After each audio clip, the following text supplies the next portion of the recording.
When I got into the aquarium hobby years ago, I knew nothing about shrimp, but I had seen a few featured in aquascaping videos. Years later, little did I expect that one of the staple inhabitants of each of my tanks would be Neocaridina shrimp. Taking that first step into shrimp keeping was exciting, as it was something completely different than what I was used to, and I remember that one of the first species of Neocaridina shrimp I purchased was red cherry shrimp. If you're interested in taking that first step into keeping red cherry shrimp, or even just wanting to learn more about them, I'd like to share some of the knowledge I've gained over the past few years with you. I hope that by the end of this video, you'll see what a rewarding hobby shrimp keeping can be. Let's get into it. Red cherry shrimp are small, peaceful, colorful freshwater shrimp that are very popular in the aquarium hobby. They are known for their vibrant red color and are relatively easy to care for, making them a great choice for beginners. Red cherry shrimp reach about 1.5 inches in size and have a lifespan of 1 to 2 years under ideal conditions. They are detritivores, which is a type of omnivore that will eat just about anything. This can be biofilm, dead plant matter and tank mates, detritus, leftover fish food, and more. Red cherry shrimp are also very sensitive creatures and prefer stable conditions. Before purchasing any red cherry shrimp, the first thing you have to realize is that they have various grades, and what I mean by this is there are various intensities of red. Based on a shrimp's grade, they're priced and named differently. When figuring out a red cherry shrimp's grade, there are a few basic rules to keep in mind. The first rule is, the redder, the better. Red cherry shrimp grading is all about how red they are. A shrimp with a larger amount of red and higher color intensity will fall into a higher category. The second rule is, opacity is important. Higher grade red cherry shrimp will have more opaque bodies without translucent splotches. And for the third rule, males and females differ. Male red cherry shrimp are smaller and less brightly colored than females. While a female might fall into a higher grade, a male could end up being in a lower grade. Grades range from ordinary red cherry, which is the lowest grade, to Bloody Mary, which is the highest grade. Shrimp breeders are always working on new varieties, and so newer grades can always be introduced. Starting with the ordinary red cherry grade, the red color has a weak density. The carapace and abdominal segments of the shrimp will be covered in red dots and will be mainly transparent. The legs will generally be colorless as well. Males will look almost totally colorless and may have scarce spots of red. Females, on the other hand, will be light-colored and will have a well-defined stripe going down its back. One grade higher than the ordinary red cherry grade is the Sakura grade. At this grade, the shrimp is almost completely red, but small translucent splotches are still visible, or there could be an orange tint to the shell. The carapace and abdominal segments are red, with some small cracks and holes being visible. The legs are mostly red, with some slight spotting in color. Males are generally lighter in color than females. There may be some translucence to the carapace, where the saddle may be still visible under regular lighting. The next grade up is the fire red grade. At this grade, the shrimp is completely red. The intensity of the red color is very deep and the coloration is very vibrant. The carapace and abdominal segments are red without any cracks and holes in the body. The legs are mostly red as well. Males are generally lighter in color than females. Saddles and eggs are still visible, but it can be difficult to see under regular lighting. Higher than the fire red grade is the painted fire red grade. These shrimp have a deep red coloration and are also very opaque. There are no clear spots at all on the carapace and abdominal segments, and the legs are completely red. Males are generally lighter than females. Saddles and eggs are visible through the shell, but only under special lighting conditions. The painted fire red grade is considered the most popular and one of the highest grades, but in recent years the Bloody Mary grade has come about. Unlike all red cherry shrimp, which carry their red pigment on their shells, Bloody Mary shrimp have semi-transparent shells with deep red color in their tissue. The carapace and abdominal segments have an extremely deep red coloration, with no color spots at all, and the legs are completely red as well. Males are nearly as red as the females, and a few females may even look really dark red, almost maroon in color. Now that you know of the various grades, selecting the right type of shrimp for your tank will come down to your budget and what you're trying to accomplish. If you're just starting out and want some shrimp for your community tank or shrimp-only tank, you can choose from any of the available grades based on what your local fish store has in stock. If you're trying to breed red cherry shrimp, you'll want to get the painted fire red grade or Bloody Mary grade, as they are the highest quality grades. Red cherry shrimp can fit in small tanks, but if you're trying to breed them, you'll want a 10-gallon tank or higher. Ideally, a mature tank that's been running for weeks or months will be perfect for them, as this will allow them to graze on biofilm, detritus, and other food matter right from the get-go. You won't have to worry about ammonia or nitrite either, as the tank will already be established. You can keep 2 to 5 shrimp per gallon. Since they are social creatures, keeping at least 6 or more will be beneficial. With a decent quantity of shrimp in your tank, you won't see them hiding as much, as they will be more confident to be out and about. When it comes to water, red cherry shrimp prefer clean water with a pH of 6.5 to 8.0. They can stand a wide range of temperature from 57 degrees to 86 degrees Fahrenheit. This equates to 14 to 30 degrees Celsius. They are most comfortable at around 72 degrees Fahrenheit, which is around 22 degrees Celsius. You'll want to use a sponge filter, or if you have a hang-on-the-back filter, cover the filter intake with a pre-filter sponge so that baby shrimp don't get sucked up. A planted tank also works best as it provides hiding places, shelter, and exploration opportunities. This can encourage natural behaviors, reduce stress, and create a more dynamic and interesting habitat. A planted tank also provides more surface area for biofilm to grow on, which shrimp love eating. Planted tanks also help improve water quality, help with oxygen production, algae control, carbon dioxide, and more. Check out the following card in the top right to learn more about how plants can benefit your aquarium. As I mentioned earlier, red cherry shrimp are detritivores and will eat just about anything. They will feed on biofilm, algae, leftover fish food and dead plant matter, and more. Although they are scavengers, you shouldn't rely on them to eat only whatever they can find. Instead, provide them with a diverse diet, which is essential for their health and well-being. A varied diet helps ensure they receive all the necessary nutrients for growth, coloration, and reproduction. There are 4 main food products I use by Glass Garden. The first is Bacteriae, which is a micropowder that adds important microorganisms, amino acids, and enzymes to your tank. It also enhances water quality and improves the development of biofilm. The second is Shrimp Baby, a powdered food for shrimplets. This food is rich in protein, zooplankton, natural vitamins, minerals, and high levels of omega-3 fatty acids. It provides shrimplets the necessary energy for molting.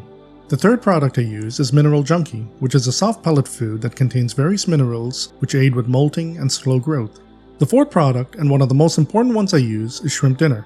This is a well-balanced pellet food that contains various important nutrients, vital substances, and natural vitamins that shrimp require for healthy development, successful molts, growth, brilliant colors, and high reproductive rates.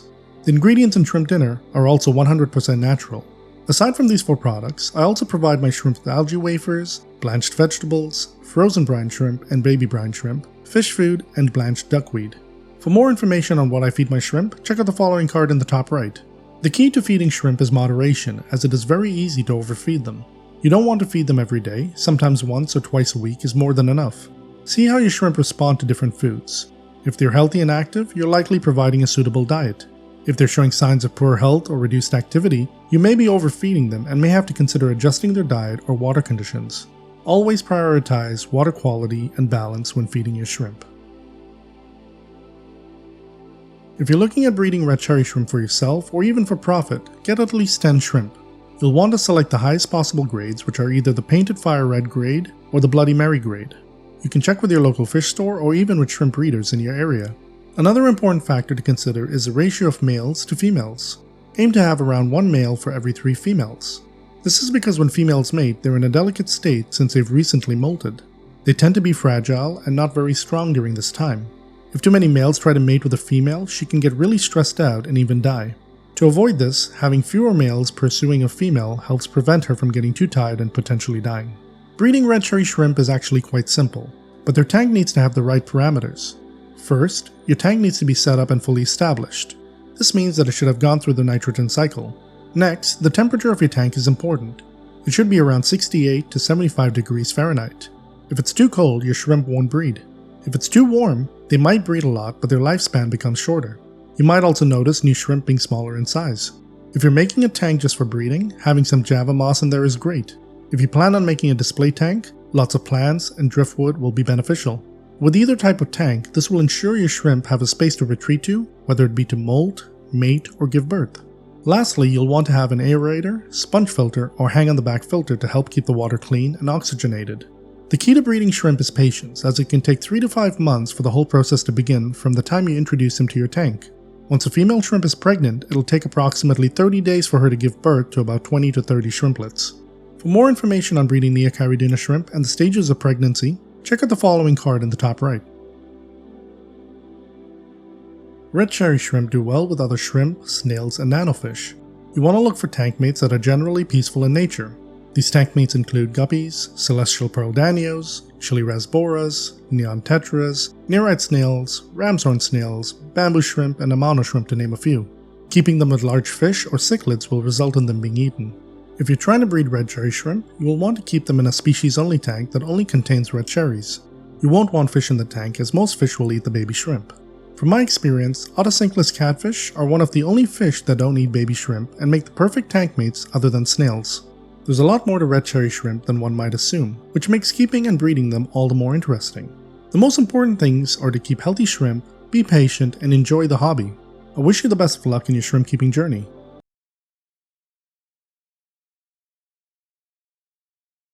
This shrimp and this shrimp are the same species, but one is worth about 10 times more than the other. Why? It all comes down to one thing: how red they look. Today, I'll break down every major grade of red cherry shrimp, from cherry to painted fire red, and show you exactly what separates them. I'll even clear up the confusion about Bloody Mary shrimp. By the end, you'll know how to instantly identify grades, understand their value, and choose the right shrimp for your tank. Let's dive right in. The cherry grade is the starting point for red cherry shrimp, and it's also the lowest grade when it comes to color. These shrimp are mostly translucent with only modest red spotting across their bodies. Instead of a solid coat, the red shows up as tiny freckles or a light dusting, giving them almost a pixelated look when you see them up close. Large portions of their shell, especially their tail, lower abdomen, and legs, are completely clear. Males in particular are almost glass-like, sometimes showing only a few faint red dots. Females tend to display a bit more color, occasionally with a faint reddish saddle or a thin line running along the back, but overall the red is weak, patchy, and uneven. Because the exoskeleton is so transparent, it's easy to see the internal organs. On females, you can even spot the saddle of eggs through the carapace. Red pigment coverage is minimal, and the legs and head usually lack color entirely, which makes the few red specks stand out even more against an otherwise invisible shrimp. Cherry grade shrimp are extremely common and affordable, usually the cheapest red shrimp you can find, often selling for just $1 to $2 each. Beginners love them because they're affordable and easy to keep, making them a great way to test the waters when starting out in shrimp keeping. But seasoned shrimp keepers tend to find them less exciting to look at, so they fetch the lowest prices and are often sold or traded in bulk. Breeders, however, can improve the color of the cherry grade through selective breeding and culling, keeping only the reddest individuals for reproduction while removing the lower quality ones. Over successive generations, this method can upgrade a low cherry grade colony into a brighter, low sakura grade colony. The low sakura grade is the next level above the ordinary cherry grade. Sometimes you'll see them simply sold as sakura red cherry shrimp because many sellers lump both low and high sakura grades together. I'll cover the high sakura grade in just a moment, but let's first look at what makes the low sakura grade distinct. Compared to the cherry grade, this grade shows a noticeably richer red coloration and much more even coverage. Instead of random freckles, you'll see large patches of red covering about half to 2/3 of the body. The color itself is darker and stronger than the cherry grade, but it's still not completely solid. Clear patches remain, especially on the underside and tail where the red breaks or fades. The shell is still translucent, so you can often see the saddle of eggs on a female if you look closely. The legs are another giveaway. At this stage, they're mostly transparent with only faint streaks or spots of red. Think of a low sakura as a shrimp wearing a red coat that covers about 2/3 of its body, while the rest, especially the belly, legs, and tail tip, remain see-through. In terms of value, this grade of shrimp are moderately priced, usually around $2 to $3 each. That's more than double the price of the ordinary cherry shrimp, but still very affordable. They're popular with aquarists who want more vibrant shrimp without paying premium prices, offering a noticeable upgrade over the cherry grade. Beginners stepping up from the cherry grade colonies often choose the sakura grade for their brighter display, while experienced shrimp keepers might keep them in community tanks where top-tier shrimp are necessary. Breeders achieve the low sakura grade by refining cherry grade colonies through selective breeding and constant culling. Any shrimp with large clear patches are culled, with only those with deeper, more even red are allowed to breed. Over successive generations, this process gradually strengthens the line, and with enough refinement, the colony can be pushed toward the brighter, more complete coverage we see in the high sakura grade. The high sakura grade is the refined version of the low sakura, where the color comes close to full coverage, but doesn't quite get there. As I mentioned earlier, some sellers lump both sakura grades together, but separating them really highlights the quality gap between a decent red shrimp and an exceptional one. Compared to low sakura, these shrimp display a much deeper, more saturated red. Their coverage is nearly complete, with only small translucent spots remaining. Sometimes you'll notice a faint orange tint in the thickest parts of the shell or at the very tip of the tail, but to most people, the body looks solid red. A key way to recognize high sakura shrimp is by checking the legs. Unlike low Sakura shrimp, where the legs are mostly clear, high Sakura shrimp start showing real red pigmentation on their limbs. The color may still be blotchy or not quite as bold as the body, but it's clearly there, and that's an important marker of quality. High Sakura shrimp also carry red pigment across nearly their entire body, from the rostrum, their nose, all the way to the tail fan. The few transparent patches that remain are tiny, usually at shell joints or the edges of segments. Females may still reveal their saddle of eggs under strong light, but under normal viewing conditions, they look impressively red. At this stage, even the males finally start to catch up, with some rivaling the coloration of females. That makes sexing shrimp by color alone much more difficult. In terms of value, high Sakura shrimp sit right in the middle. They usually sell for around $3 to $5 each, more expensive than the low Sakura grade, but still far cheaper than the fire red or painted fire red grades. They're popular among intermediate keepers who want something truly eye-catching without paying top-tier prices. Breeding high Sakura requires rigorous selection. Breeders set aside only individuals with virtually full red coverage, including colored legs, for the high Sakura breeding tank. Anything less is culled and downgraded to a lower grade group. Over time, this consistency keeps the line strong. And every now and then, a high Sakura female will produce offspring that are fully opaque, essentially reaching the fire red grade, at which point they can be separated and used to establish the next level. The fire red grade is the first true high grade red cherry shrimp, solid, intense, and uniform in color. At this stage, the shrimp look like glowing jewels in the tank, with a deep fire engine red that instantly catches the eye. Unlike the Sakura grades, fire reds have almost no weak spots. Their bodies are evenly saturated from head to tail, and the color is opaque rather than blotchy. Under normal viewing, you won't see any clear patches. Only under a very bright light might you catch a faint shadow of the saddle inside a female. That level of saturation is often described in competitions as having a thick red shell. One of the biggest indicators of fire red quality is the legs. In high Sakura, the leg coloration is blotchy, but in fire reds the legs are fully red, matching the rest of the body. This uniformity is what sets them apart. Even the swimmerettes under the tail are colored, making them look completely solid red in motion. At the highest end of fire red, even the males, normally the lighter sex, can be nearly indistinguishable from females, so an entire colony appears consistently blood red. On the market, fire reds are highly sought after and command a premium price. While cherries may sell for just $1 or $2, fire reds often go for $5 to $7 each, and sometimes even more from selected breeders. That's why they're often called a serious hobbyist shrimp, striking enough for aquascapers who want a vivid display, yet reliably enough to breed true when kept in a pure line. Maintaining fire red quality requires strict breeding practices. Any shrimp that shows even the faintest transparency, whether in the leg joints or a lighter patch on the tail, are culled to a lower grade tank. Breeders will check them under bright light or from multiple angles to catch imperfections, with a special focus on the legs, since those are the hardest part to fully color. And here's where things get exciting. With selective breeding, the most vibrant fire reds can be taken one step higher, ultimately reaching the highest level, the painted fire red grade. The painted fire red grade is the pinnacle of red cherry shrimp, the absolute highest grade you can achieve. These shrimp are so deeply and uniformly colored that they look as if they've been painted solid red. Their red isn't just bright, it's thick, saturated, and completely opaque. Unlike fire reds, where you might still catch a faint shadow of a female saddle under strong lighting, painted fire reds conceal everything. The shell carries so much pigment that it looks dense and glossy, sometimes even verging on a dark maroon tone. Even the tiniest parts, like the base of each antenna, swimmerettes, and tail tips, are red. The body coverage is 100%. There are no clear joints, no translucent leg tips, no faint patches. When they swim, they look like crimson silhouettes moving across the tank. If you compare one side by side with a high Sakura or even a strong fire red, the difference is night and day. In a painted fire red colony, males may still lag slightly behind the females, but even then they're redder than any Sakura or fire red shrimp. Breeders strive for males that at least meet fire red standards so that the colony holds consistent quality. Painted fire reds are among the most expensive and coveted Neocaridina shrimp. They typically sell for about $7 to $10 each, but can go for more depending on the breeder. In competitions, painted fire reds regularly score at the top because they check every box: fully red legs, thick opaque shells, and flawless coverage. Maintaining painted fire reds is a delicate art. Breeders isolate them into closed lines and cull relentlessly. Any shrimp that shows even the slightest transparency is culled and moved down to a fire red tank. At this grade, even subtle checks matter. Breeders may shine strong lights or use macro photography to make sure shells are truly opaque. This is why painted fire reds are considered the gold standard of the red cherry shrimp lineage, the ultimate achievement in color and consistency. Now, before I wrap up, let's clear up one of the biggest points of confusion. Bloody Mary shrimp are not a higher grade of red cherry shrimp. The truth is, Bloody Marys are a completely separate genetic line, developed from the Shokel line, not the red cherry line.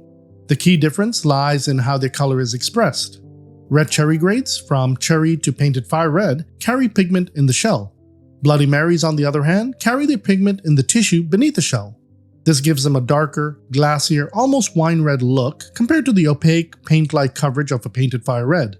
Another distinction in cherry-derived grades, males are usually lighter than females, but in Bloody Mary shrimp, males can be just as richly colored as females. That makes a colony look far more uniform. Price-wise, Bloody Mary shrimp usually fall into the same premium range as fire reds and painted fire reds, often $6 to $10 each, depending on the breeder. So while both Bloody Mary and painted fire reds are considered top-tier reds, they're not the same thing. They're two separate branches of Neocaridina, and mixing them can weaken the traits of both lines. And there you have it, the full breakdown of red cherry shrimp grading, from the faintly speckled cherry grade all the way to the flawless painted fire red grade. Hopefully this cleared up the differences and gave you the confidence to spot each grade for yourself. Whether you're just starting with a beginner colony or aiming for the highest quality stock, remember, grading isn't just about labels. It's about enjoying the process, appreciating the colors, and deciding what fits your budget, your tank, and your goals. Just remember, to maintain the grade you have, consistent culling and selection is key, or the line will slip toward lower grades.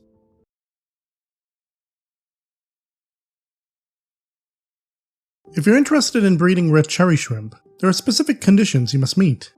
Your water quality needs to be high, the shrimp should be well fed and old enough to reproduce, but most importantly, you need both males and females. Being able to tell the difference between male and female red cherry shrimp and other Neocaridina dwarf shrimp is crucial. But how do you identify them when they're so tiny? Let's explore 7 indicators to help you identify them. The first indicator is size. Female red cherry shrimp are larger, with an average size of about an inch, while males are typically about 3/4 of an inch. Males are also slimmer. However, this indicator isn't entirely reliable, as it's easy to confuse a young female with a fully grown male. The second indicator is color. Females usually have a deeper, more vibrant and opaque color, while males appear slightly lower grade with speckles or increased translucency. This indicator isn't highly reliable, as shrimp can temporarily lose color density under stress or unsuitable conditions. It's also hard to distinguish males and females when it comes to high-grade Neocaridinas, where both sexes may have the same deeper, opaque coloration. The third indicator is the undercarriage or abdomen. Females have a larger and rounder undercarriage, providing extra space for storing eggs and added protection for developing eggs. Males have a flat and almost straight underside since they don't need extra space. One thing to note is that during pregnancy, a female's abdomen will expand, and after she gives birth, it will not return to its previous flat shape. The same goes for her back, where you'll notice a slight curve as well, as a female shrimp will bend her back a little bit to better hold her eggs. This indicator is reliable, but requires well-trained eyes to spot the difference. The fourth indicator is the abdomen segments and tail. For females, the second segment is rounded and sits on top of the first, with a larger tail used for fanning eggs. Males have segments beside each other without overlap, and their tails are narrower since they don't carry eggs, which require constant fanning. This indicator's reliability is medium to low, requiring experience to notice these features. The fifth indicator is a pair of antennas located at the end of the rostrum facing upward. These antennas are one of 3 sets which are used to detect danger and food. Some hobbyists believe that male antennas are longer than females, but this is a low reliability indicator due to size differences between male and female shrimp, and works better when comparing shrimp of similar ages. The sixth indicator is the presence of a female shrimp's ovaries, known as a saddle, located right behind her head. The reason it's called a saddle is because the ovaries are located where a saddle would be on a horse. The saddle contains unfertilized eggs and can vary in color, like green, yellow, blue, and more. The saddle signifies sexual maturity, and only females display it. The reliability of this indicator is high, except for certain high-grade or dark-colored shrimp where it might be challenging to spot. The seventh and completely reliable indicator is spotting a female shrimp carrying eggs on the underside of her abdomen during the buried stage. The reason it's called the buried stage is because the eggs look like little berries. Only female shrimp carry eggs, and this stage lasts for about 25 to 30 days until the eggs hatch. While high-grade shrimp may make it challenging to spot the eggs, observing a female frequently fanning the eggs with her swimmerettes and tail is a clear sign she's in the buried stage. In summary, these 7 indicators can help you distinguish between male and female red cherry shrimp or other Neocaridina shrimp. Let me know in the comments which indicators you've used to identify your shrimp.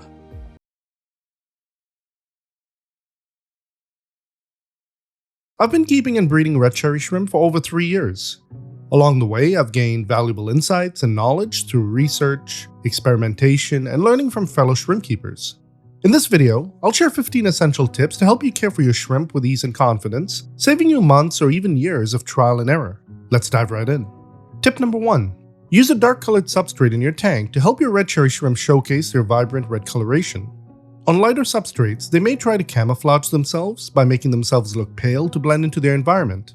A dark substrate not only highlights their colors, but also gives them a sense of security, allowing them to stay vivid and stress-free. Tip number 2. Before introducing any red cherry shrimp to your newly set up tank, let your tank sit for about a month to complete the nitrogen cycle.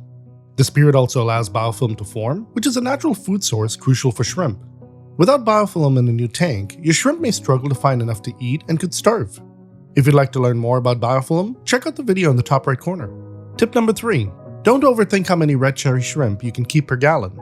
Instead, focus on maintaining water quality as they multiply. While a good starting point is 5 shrimp per gallon, they reproduce quickly. In a well-established 5-gallon tank with proper filtration and plenty of plants, you can support a thriving colony of a few hundred with minimal bioload impact. Tip number 4. Stability is key for happy shrimp. Avoid making changes to the tank after adding your red cherry shrimp, like rearranging decorations or moving plants. These disturbances can stress them by altering water parameters or stirring up debris.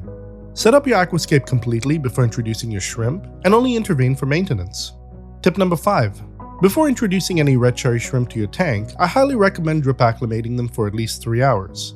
This gradual process helps them adjust to your water parameters, significantly reducing the risk of osmotic shock and stress. Over the years, I've found this method to be incredibly effective with a survival rate of around 99%. The rare 1% that didn't make it usually passed away before I even added them to the tank.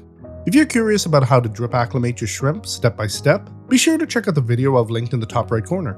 Tip number 6. Want a colorful tank?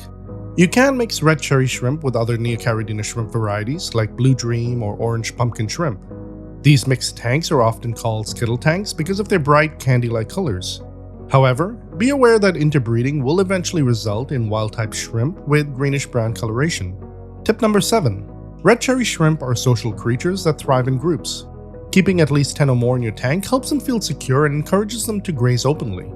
If kept in smaller numbers, they may spend most of their time hiding instead of showing off their natural behaviors. This is especially true if you plan to keep your shrimp in a community tank. Tip number 8. When your red cherry shrimp molt, don't remove the exoskeleton from the tank. Instead, leave it there for them to snack on. It's packed with protein, which helps with their shell development. Tip number 9. When feeding your red cherry shrimp, less is more. Overfeeding can lead to excess waste and polluted water. Shrimp can also graze on biofilm, decaying plant matter, and other organic materials in the tank, so they don't need large amounts of supplemental food. It's best to remove uneaten food after 24 hours to maintain water quality. Tip number 10. 2 great foods to feed your red cherry shrimp while on vacation are catappa leaves and snowflakes. Catappa leaves are packed with essential nutrients and minerals that help keep your shrimp healthy and promote their growth. As the leaves break down, they create biofilm, a natural food source that shrimp love to nibble on.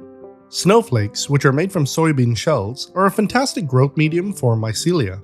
They're loaded with proteins, amino acids, fats, and other nutrients that shrimp need. Plus, they won't pollute the water even if they're left in the tank for a while. Tip number 11. If breeding red cherry shrimp is your goal, aim for a 3-to-1 female to male ratio.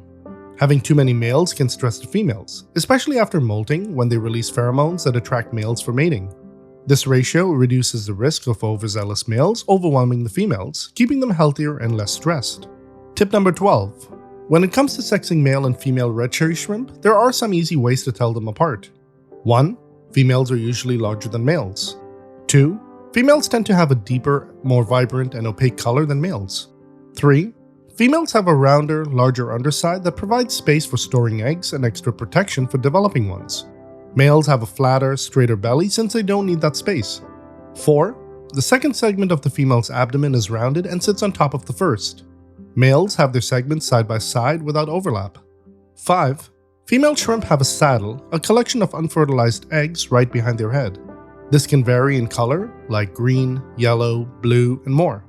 It's a sign of sexual maturity and only females show it. And finally, 6. The most obvious way to tell is if you spot eggs under a shrimp's abdomen, it's definitely a female. Tip number 13. Red cherry shrimp are available in different grades based on their red intensity and opacity. Higher grade shrimp have richer, more opaque red coloring with fewer translucent spots. Basically, just tell yourself, the redder, the better. Males are typically smaller and less colorful, so they may appear to belong to a lower grade than their female counterparts. Tip number 14.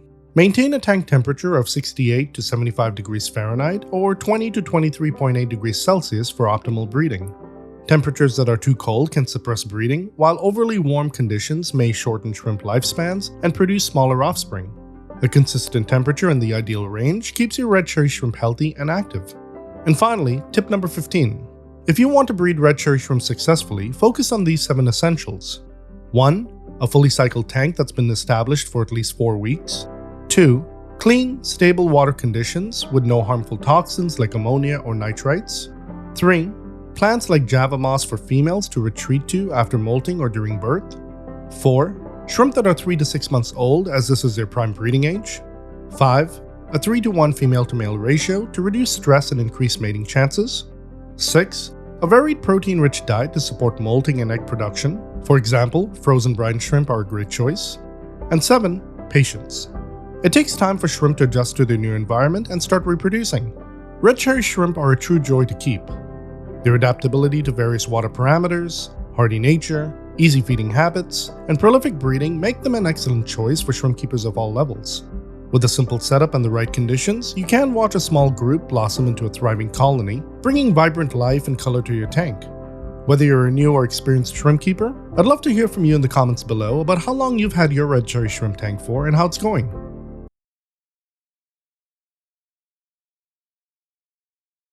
There's a kind of aquarium that actually thrives the more you leave it alone, and it's perfect for beginners. I'm talking about shrimp tanks, but more specifically, Neocaridina shrimp tanks. In this video, we're going to look at what makes shrimp tanks such a great choice, how simple they are to set up, how little maintenance they require, and why caring for them has never been easier than it is today. Let's dive right in. Just a few years ago, finding good information on shrimp keeping was a challenge. Videos were rare, advice was scattered, and most new keepers had to learn through trial and error. I don't think many of you realize just how new this side of the hobby still is. In 2021, I had just gone back into the aquarium hobby myself. One of the first channels that really drew me into shrimp keeping was Mark's Shrimp Tanks. His videos made the entire process seem approachable and fascinating. When I joined YouTube as a content creator in 2023, the shrimp community was still fairly small. Most of the established channels were already out there, and while a few were starting to grow, I don't recall anyone new joining around that time other than myself. Now, here we are in 2025 and the amount of information out there is staggering. Aside from my own channel, which covers Neocaridina shrimp, along with amano, bamboo, vampire, and a few other rarer species, there are several established creators who've been doing this for years. Channels like Mark Shelley Aquatics, Shrimp Keeping Answers, and Flip Aquatics, all of which focus primarily on Neocaridina care. Then there's Mark Shrimp Tanks and Shrimp Mania, both incredible resources for Caridina species.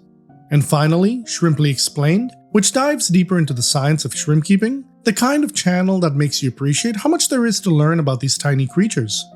These 6 channels have all been on YouTube longer than I have, and what's exciting is that more shrimp-focused creators are starting to pop up every few months. Between long-form videos and shorts, there's now a wealth of information for both beginners and experienced shrimp keepers alike. Whether you want to learn about Neocaridina care, water parameters, feeding habits, or breeding behavior, someone out there has already made a video to help you, and that's what makes shrimp keeping so accessible today.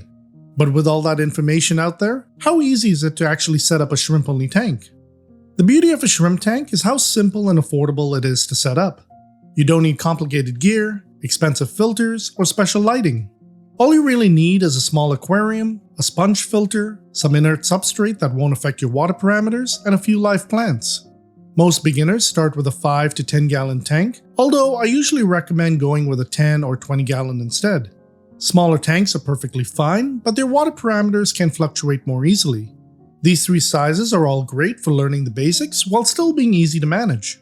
Start with a layer of substrate or go bare bottom if you prefer. If your goal is to keep the tank heavily planted, make sure the substrate is deep enough for roots to grow. Then add in some stones, driftwood, and plants or moss. These not only provide shelter, but also increase surface area for biofilm, one of the main foods shrimp feed on. For filtration, you can use a sponge filter or a hang-on back filter, but you can also rely on your plants for natural filtration. In that case, a simple air stone works well to keep the surface gently agitated for gas exchange, where carbon dioxide leaves the water and oxygen enters.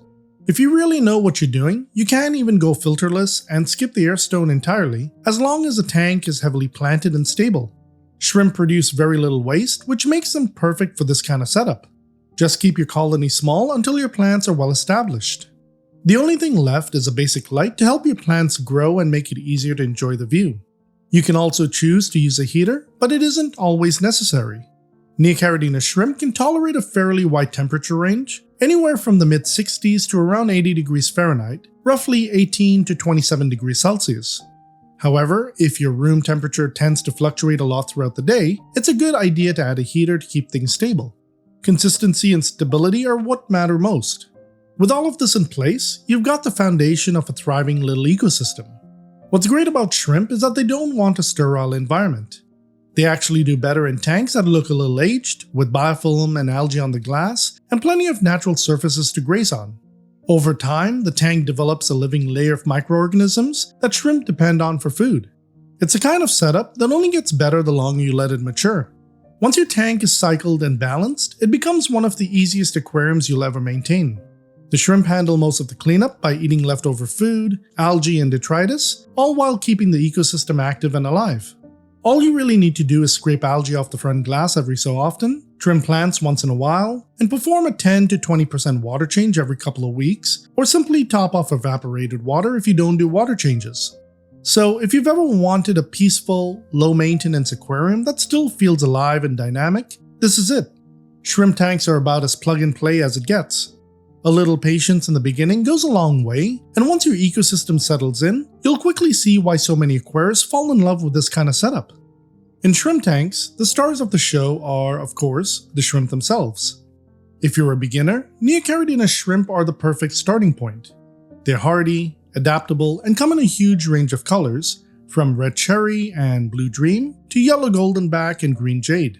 They can handle small fluctuations in water parameters much better than other species, which makes them ideal for your first colony. When choosing shrimp, it's best to stick with one color. Mixing colors might sound fun, like creating a skittle tank, but over time, their offspring will lose their bright, distinct shades. Eventually, the colony reverts to the wild-type coloration of brown, gray, or greenish brown. If you want multiple colors, it's best to set up separate tanks for each line. As for tank mates, shrimp do best when they're kept with their own kind or paired with peaceful invertebrates. Nitrite snails, ramshorn snails, and Thai microcrabs are all excellent companions. They won't bother the shrimp, and some will even help clean up leftover food and algae. As you gain more experience, you can look into ammonia, bamboo, or vampire shrimp as possible additions, all fascinating in their own right. Before adding any other species, think about your goal.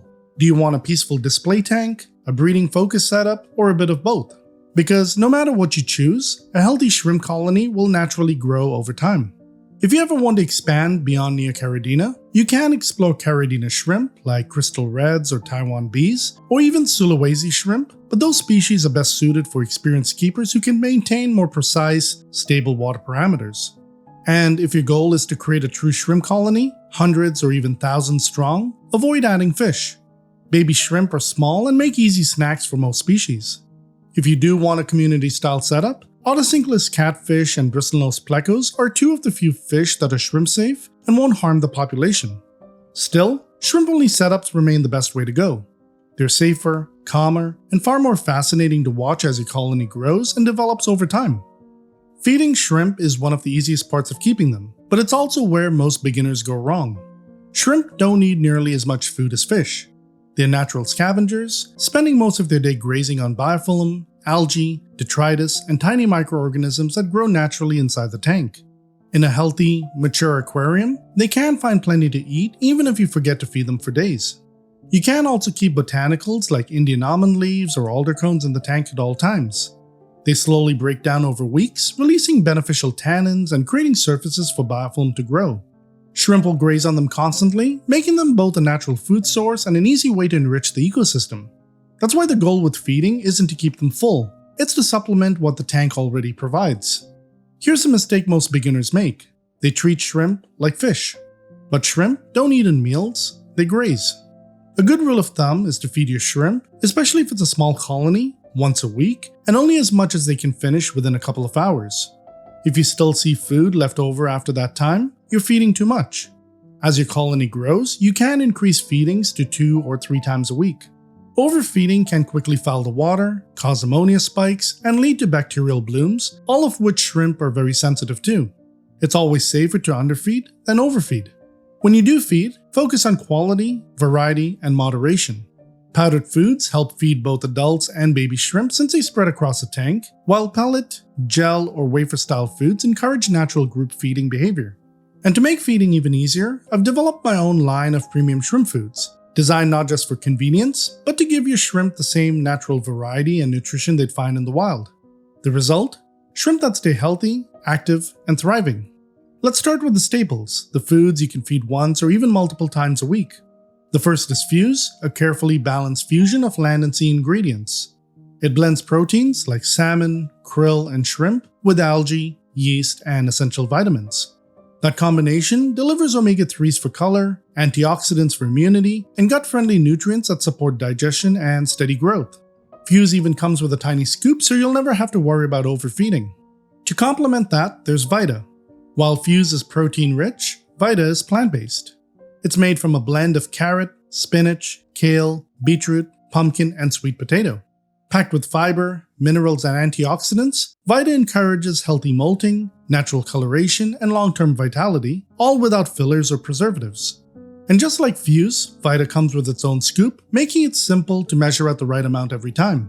Used together, Fuse and Vita give your shrimp the same balance they naturally seek in the wild. Now, for the complementary foods, perfect as weekly add-ons or special treats. Snow is my snowflake food made from soybean hull pellets. When it hits the water, it expands into a soft, fluffy layer that shrimp graze on for days. As it breaks down, it fuels biofilm growth, one of the most important natural food sources for shrimp. It's high in fiber, safe to leave in the tank for a long period of time, and even works as a vacation food when you're away. And finally, there's Buzz, pure natural bee pollen granules. Buzz is loaded with protein, amino acids, vitamins, minerals, and antioxidants. Just a small weekly feeding gives your shrimp an incredible boost in growth, color, energy, and overall health. You can pick up any of these foods individually, grab the full 4-pack, or try the sample 4-pack if you just want to test them first. And to make it even better, you'll get 10% off with promo code FOREVER10 at checkout. I'll leave a link for you in the description and pinned comment below. All 4 of these foods can be rotated throughout the week to keep your shrimp's diet balanced and natural. If you're the type that travels often, shrimp-only tanks are perfect. In a mature setup, shrimp can easily graze on biofilm, algae, and detritus for up to 2 weeks without feeding. And if you want to give them a little extra while you're away, drop in a few pellets of snow or add a few extra botanicals to keep them grazing while you're gone. They won't foul the water and will continue to feed your shrimp naturally while encouraging even more biofilm growth. And remember, the best tanks are the ones that feed themselves. Between biofilm, algae, and detritus, your shrimp already have a buffet waiting for them. Your job is simply to add a little variety and watch them thrive. Shrimp tanks are simple, peaceful, and endlessly rewarding. And once you understand how these little ecosystems work, you'll realize shrimp are actually some of the easiest creatures to care for, as long as you set them up right. So tell me, do you already have a shrimp-only tank setup, or is it something you're planning to create in the future? Let me know in the comments below.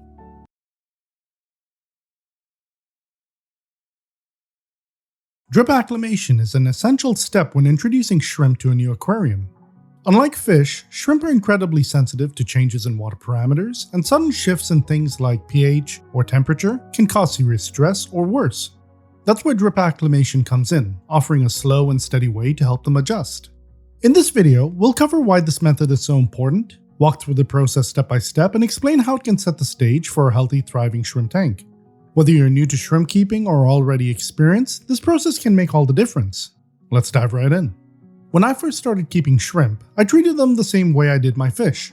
I'd place the bag they came in into the aquarium for 20 minutes, then release them. However, I noticed a few deaths after each addition and wasn't sure why. That is, until another shrimp keeper told me about drip acclimation and how he always used it when introducing new shrimp. I decided to give it a try and I noticed a 99% survival rate. The 1% that did die usually passed away before I added them to the tank. Since then, I've been drip acclimating my shrimp, and while it is a longer process, I fully stand by and recommend it because it's always worked for me. There are also several other reasons why drip acclimation is highly recommended. First, it helps prevent osmotic shock and stress, which can be fatal for shrimp. Shrimp, like many aquatic invertebrates, are osmoregulators.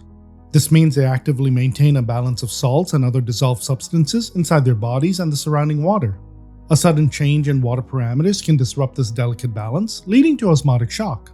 Symptoms of osmotic shock include lethargy, where shrimp may appear motionless, erratic behavior such as unusual twitching or jerky movements, loss of color, difficulty molting, which can sometimes result in the white ring of death, refusal to eat, sudden death, or even swimming to higher water levels in search of more oxygen. There are times you may notice your shrimp molt immediately after being introduced to a new tank. This is known as stress-induced molting and is not the same as osmotic shock or directly caused by it. Stress-induced molting occurs as a response to significant changes in the shrimp's environment. Shrimp may initiate a molt as an adaptive mechanism to adjust more quickly to their new conditions. While stress can trigger molting, not all stress-induced molts result in osmotic shock.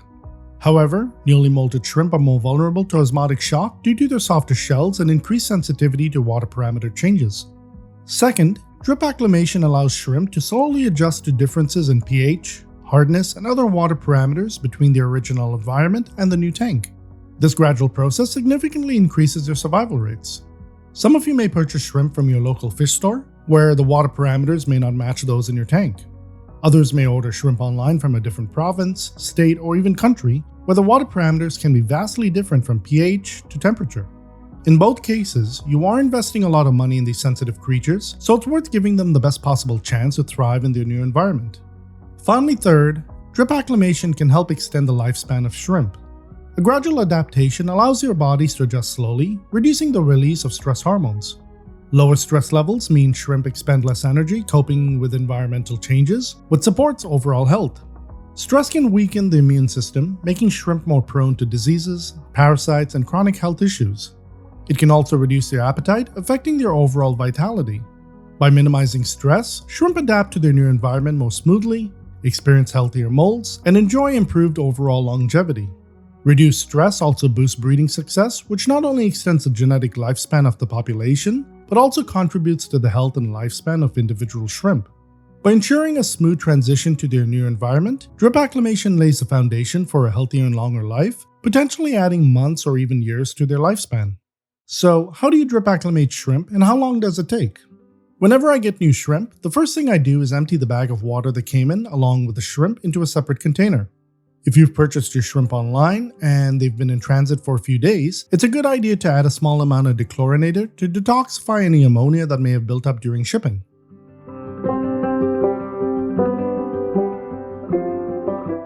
Next, I take an IV tube, place one end into my tank, suck on the other end to start the siphon, and place the tube into the container. I then adjust the flow to about 1 to 2 drops per second.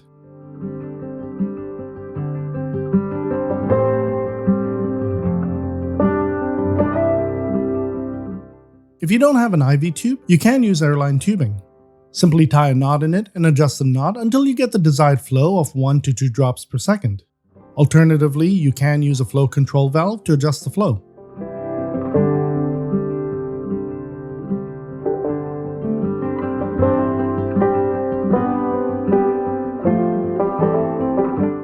Personally, I love using IV tubing as it's extremely easy to adjust the flow and the tubing itself is pretty long.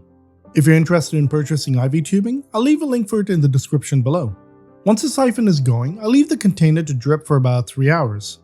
If your container is small, you may need to scoop out some water occasionally, so keep an eye on it to avoid overflow. After 3 hours, I'll net the shrimp and transfer them to their new tank. I never add the water they came with or the siphoned water back into the aquarium to avoid any potential contamination.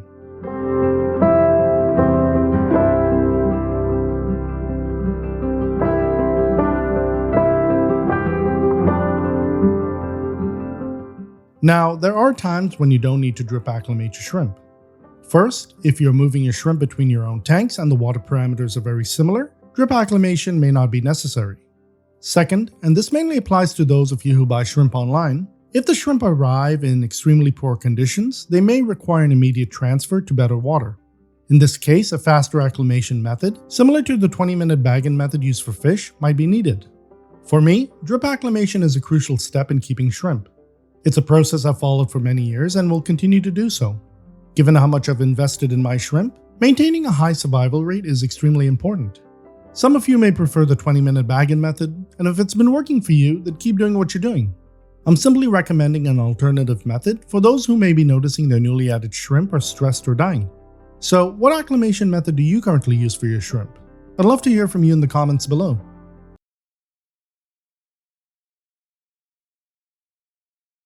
Are your new shrimp hiding? Are they stressed or just scared?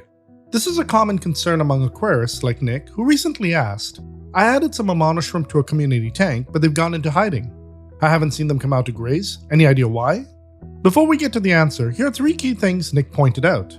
His water parameters are good, his shrimp were acclimated, and their tank mates include a honey gourami, guppies, and albino cories. With that in mind, let's dive right in. When shrimp are added to a new tank, now this can really apply to any species, this behavior is often natural and influenced by various factors. The first factor is adjustment to a new environment, which is a critical phase for shrimp. When introduced to a new tank, shrimp often hide because you're unfamiliar with their surroundings. This adjustment period allows them to assess your environment and ensure it's safe. Newly introduced shrimp may cluster together in corners, behind plants, or near heaters as a way to feel more secure.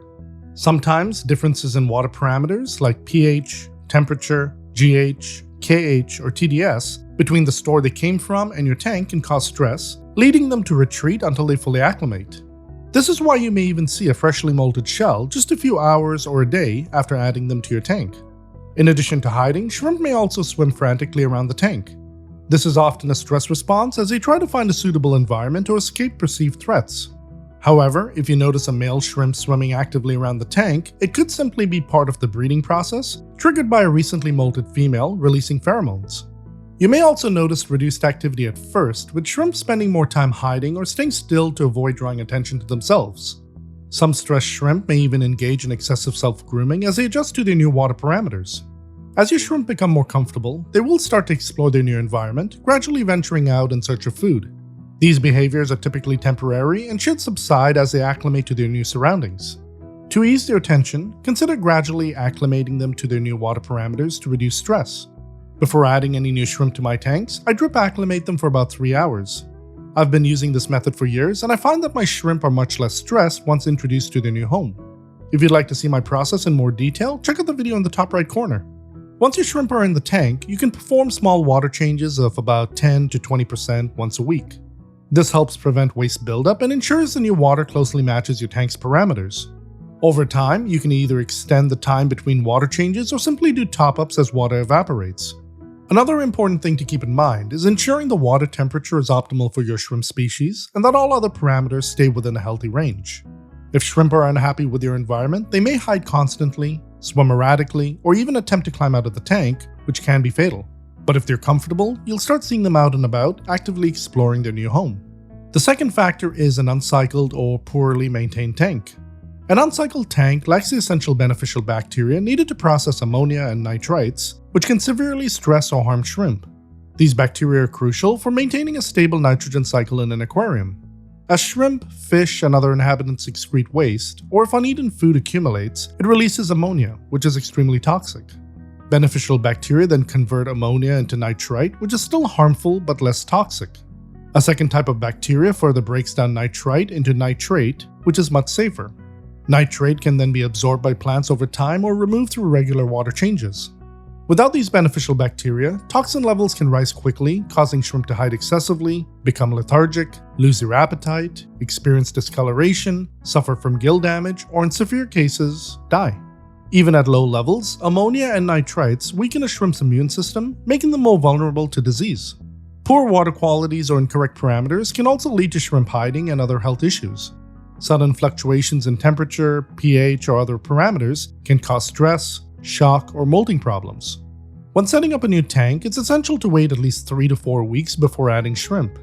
This allows the tank to cycle and beneficial bacteria to establish on surfaces, including the filter. If you want to speed up the process, you can take an old sponge filter from an established tank and squeeze it into the new tank. The beneficial bacteria released will start multiplying and colonizing your new setup. Another method is ghost feeding, which is adding a small amount of powdered food weekly and allowing it to break down.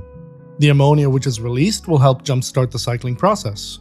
Adding live plants like java moss, dwarf water lettuce, or Limnophila sessiliflora can also help as they absorb ammonia, nitrites, and nitrates for growth. For an established tank, regular testing and ongoing maintenance are crucial for a healthy environment. If the tank is fairly new, start with weekly 10 to 20% water changes. As it stabilizes, you can extend the time between water changes or simply top off evaporated water. Personally, I do water changes every 2 weeks and top off the water in between. Before adding shrimp to a new tank, always test the water to ensure it's safe for them. Once they're in, keeping parameters stable is key to reducing stress and maintaining their health. The third factor is the presence of predators. Shrimp, being at the bottom of the food chain, have evolved to be highly cautious and reactive to potential dangers. This instinct is crucial for their survival and is especially strong when introduced to a new environment. When shrimp are added to a new tank, their immediate reaction is often to seek shelter and avoid open spaces. This behavior is driven by 3 key instincts. 1. Survival instinct. In nature, exposed shrimp are easy targets for predators. 2. Environmental assessment. Hiding allows them to observe their surroundings safely. And 3. Stress reduction. Shelter provides a sense of security in an unfamiliar setting.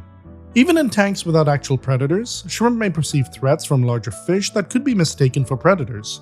Fast-moving fish can also startle shrimp, triggering their flight response. Additionally, aggressive or territorial fish that defend their space may intimidate shrimp, causing them to hide for extended periods. When I first started keeping shrimp in 2022, I had a 10-gallon tank with about 4 amanos. Back then, I knew very little about shrimp care or how they interacted with fish. After a few months, I decided to add a betta, which turned out to have an aggressive temperament. Within days, all my shrimp went missing. After doing some research, I assumed the betta had killed them. But a few months later, I moved the betta to a new tank, and to my surprise, my amanos reappeared. It turns out that they had been hiding under the driftwood the entire time, perceiving the betta as a threat. To help your shrimp feel secure and reduce this hiding behavior, provide ample shelter like dense plants, driftwood, stones, rocks, or caves. Creating a shrimp-only tank eliminates the predator stress entirely. If you prefer to keep shrimp with fish, choose peaceful, small species that occupy different areas of the tank. If you'd like to learn more about some shrimp-friendly tank mates that I've kept, check out the video in the top right corner. The fourth factor is the lack of hiding spots. Ironically, fewer hiding places can make shrimp more reclusive. Without adequate shelter, they feel unsafe venturing out into the open. So, why are hiding spots essential? 1. They provide a sense of safety, allowing shrimp to retreat when they feel threatened. 2. They help reduce overall stress, making shrimp feel more at ease in their environment. 3. They create varied microenvironments, catering to different needs like feeding, molting, or giving birth. And 4. They minimize competition and aggression, ensuring all shrimp have a space to retreat to. To create effective hiding spots, use live plants to provide natural cover. Mosses like java moss or Christmas moss make excellent shelters, while stem plants like hornwort and carpeting plants like dwarf hairgrass offer additional protection. Hardscape elements like driftwood, rocks, and ceramic shrimp tubes create crevices, caves, and tunnels. Botanicals such as Indian almond leaves not only serve as hiding places, but also release beneficial tannins that improve water quality. By adding these hiding spots, you'll notice several benefits. Shrimp will be more active and confident, knowing they have safe places to retreat to. A secure environment encourages breeding behaviors and supports undisturbed molting. Plus, when shrimp feel safe, they exhibit a wider range of natural behaviors, making your tank more dynamic and engaging. The fifth factor is molting, breeding, and birthing behaviors. These natural processes can significantly impact shrimp activity, often leading to increased hiding. When shrimp are introduced to a new tank, stress and changes in water parameters can sometimes trigger molting. During this process, shrimp shed their exoskeletons and become highly vulnerable. To protect themselves, they retreat into hiding until their new shell hardens, which can take several hours to a full day. Female shrimp also tend to hide during breeding, especially right after molting, when they release pheromones to attract males. By staying in a secluded area, they reduce stress and avoid being overwhelmed by multiple males at once. When a female shrimp is ready to give birth, she will seek out a safe hiding spot to release her young. This helps ensure their survival by keeping them away from potential predators and providing a secure area where they can graze for food. Did you know that baby shrimp barely move for about 2 weeks after birth? This is why it's crucial for them to be born in a sheltered space rather than out in the open, where they would be highly vulnerable. To support shrimp during these sensitive periods, provide plenty of hiding spots using plants and hardscape, maintain stable water parameters, and acclimate new shrimp carefully before introducing them to your tank. To ensure baby shrimp don't go hungry, since, as I mentioned, they remain stationary for the first 2 weeks, offer micro-powdered foods like glass carton shrimp baby. This type of food spreads throughout the tank, ensuring that even the tiniest shrimp can access it. Speaking of shrimp food, have you tried giving your shrimp snowflakes? It's an all-natural shrimp food made from soybean hulls, rich in essential nutrients. It provides a growth medium for mycelia, a fungus shrimp love to graze on, is easily digestible, breaks down slowly in the tank, making it the ideal vacation food, and does not pollute the water quickly, giving you more flexible feeding schedules. Plus, shrimp find it highly palatable and will swarm to it within minutes of you adding it to your tank. I'm proud to offer my own brand of snowflake food called Snow, which comes in 1 ounce, 2 ounce, and 4 ounce bags. For a limited time, get 30% off your next purchase using the promo code SHRIMPLYSNOW. You'll find the link to this food in the description below. Providing the right food plays a key role in supporting a shrimp's well-being, as eating is one of their most basic natural instincts, which brings us to the final and 6th factor, natural instincts. Shrimp are naturally cautious creatures, evolved to survive in environments where they are often prey. These instincts strongly influence their behavior in aquariums even when no real threats are present. Some key aspects of a shrimp's natural instincts are 1. Cautious nature. Shrimp may prefer staying hidden in densely planted areas or dark corners. This is especially true for species like vampire shrimp. Shrimp kept in small numbers are also more likely to hide, whereas larger groups provide a greater sense of safety. 2. Sensitivity to light. Many shrimp are more active during low light periods. Sudden bright lights, like when your aquarium lights turn on, may cause them to retreat to shaded areas. 3. Scavenging behavior. As natural scavengers, shrimp feel more comfortable foraging in areas with nearby cover, allowing them to dart to safety if they sense a threat. 4. Group dynamics. In larger groups, shrimp tend to feel more confident, which means they're more likely to explore open spaces. 5. Environmental awareness. Shrimp are highly sensitive to changes in their surroundings. Sudden shifts in water parameters, temperature, or lighting can trigger hiding responses as a protective measure. 6. Substrate preference. Shrimp often feel more secure on textured or varied substrates that provide some camouflage. Fine sand might make them feel more exposed compared to coarser gravel or mixed substrates. And 7. Response to movement. Quick movements in or around the tank, whether from fish or even yourself, can startle shrimp, causing them to dart for cover. This is an instinctive response to potential predators.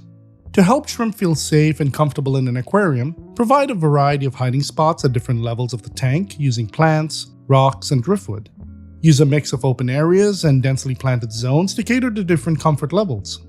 Consider 24-hour aquarium lights that gradually dim on and off instead of turning on and off suddenly. Keep shrimp in larger groups to reduce stress and promote natural behaviors. Minimize sudden movements around the tank, especially during feeding times. By understanding and accommodating these natural instincts, you can create an environment where your shrimp feel secure, active, and healthy. To sum up, hiding behavior in shrimp is usually temporary and influenced by a few key factors. It could be due to their adjustment to a new tank, water quality issues, the presence of predators, a lack of hiding spots, molting, or even their natural instincts. The good news is, with proper acclimation, stable water parameters, and a safe environment, your shrimp will likely settle in and become more active over time.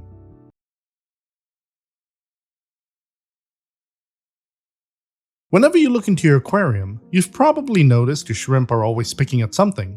On the glass, the plants, the substrate, even possibly the filter. It looks like they never stop eating. Have you ever wondered why this is the case and what it means for their health? In this video, we're going to look into the natural feeding behavior of various shrimp species and what you really need to know to keep them happy, healthy, and well fed without overdoing it. Let's dive right in. Shrimp are natural grazers. In the wild and in your aquarium, they spend the majority of their time foraging for food. They're detritivores and scavengers, constantly on the hunt for microscopic food sources like biofilm, algae, and organic detritus. This near-constant grazing is their default behavior.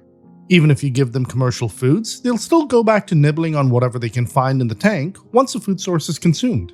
That's not a sign they're hungry, it's a sign they're healthy. This grazing isn't optional. It's essential for their well-being. The reason behind this constant grazing comes down to their digestive system. Shrimp have a relatively simple and fast-moving digestive tract. They can't store food the way many animals can.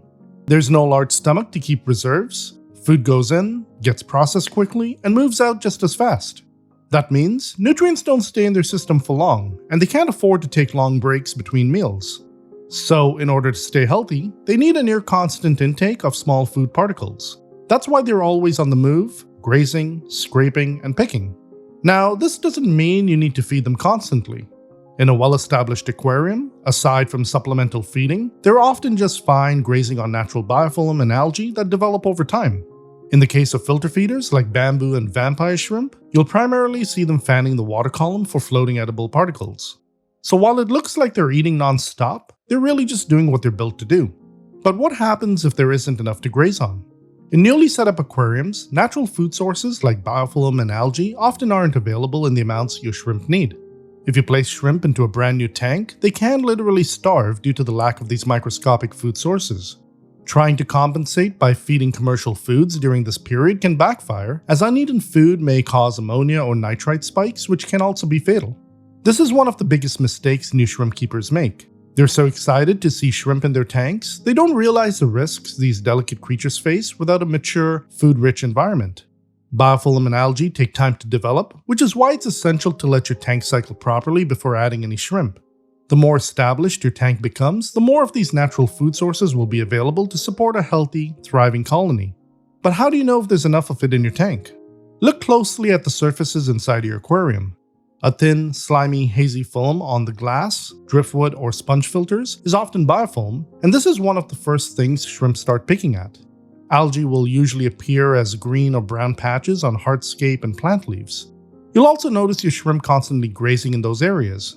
That's a good sign there's a natural food source available. As your tank matures, you might even start seeing algae on the glass panels. That's actually a good thing. It's an excellent food source for baby shrimp. If it builds up on the front panel and starts to block your view, feel free to scrape that off. But try to leave the sides and back panels alone, since your shrimp will happily graze on them. When it comes to bamboo and vampire shrimp, I actually recommend waiting more than 4 weeks before adding them. The more established the tank, the better, because these shrimp are filter feeders. You want to see them actively fanning and feeding from the water column, not constantly picking at the substrate. A little bit of foraging on the bottom is normal, but if they're always down there, it likely means that there's not enough suspended food in the water. At this point, you'll want to start supplementing with a good powdered food. Even in well-established aquariums, there are times when natural grazing just isn't enough, especially for growing juveniles, molting shrimp, or larger colonies. This is where supplemental feeding comes in. Supplemental feeding can be broken down into 2 categories. You have your staple food and your complementary food. What's the difference? Staple foods are your shrimp's main source of balanced nutrition. These are the go-to foods that provide consistent support for growth, color, molting, and reproduction.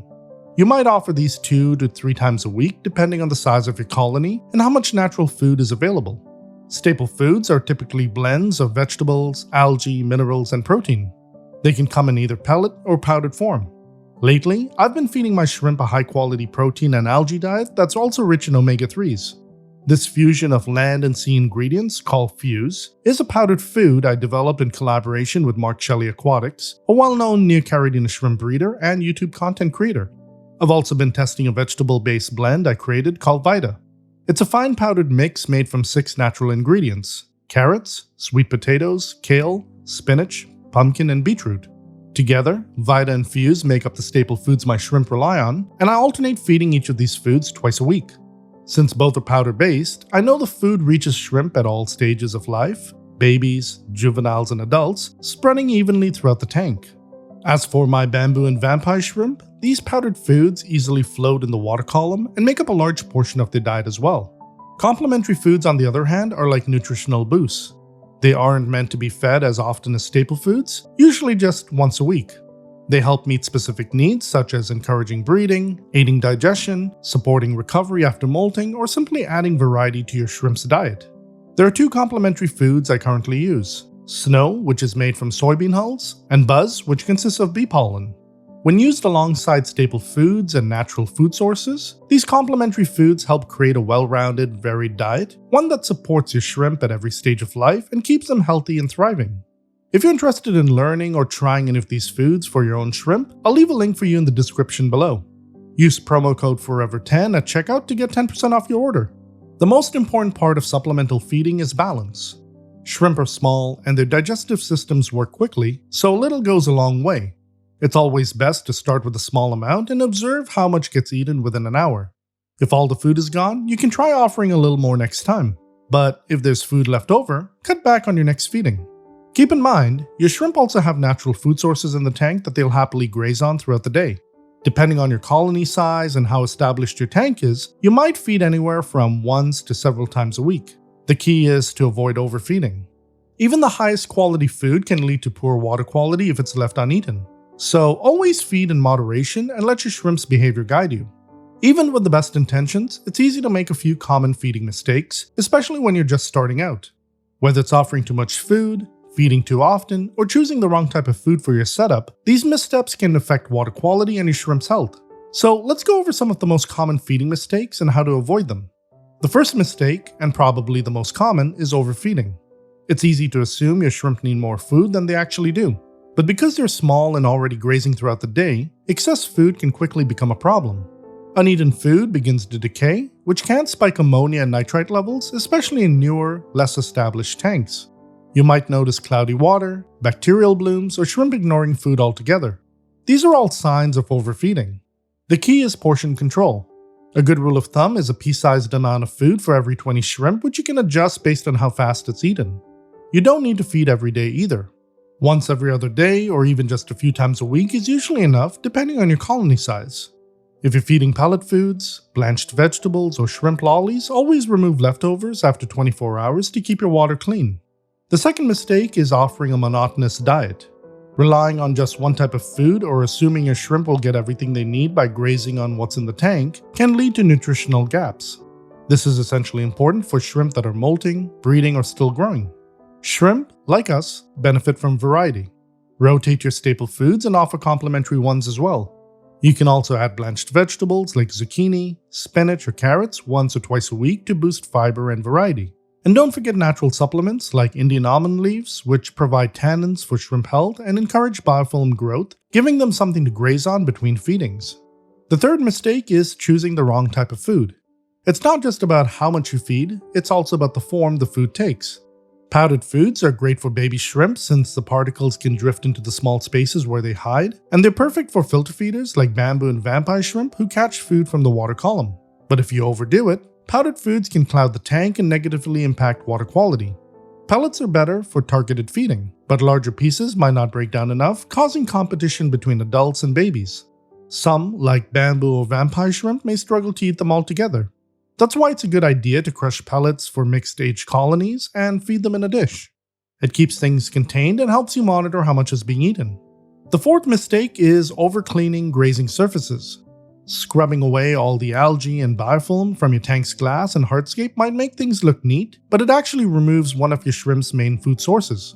Shrimp process food quickly, and removing these surfaces can leave them without enough to graze on, which leads to stress and even starvation. Instead, clean strategically.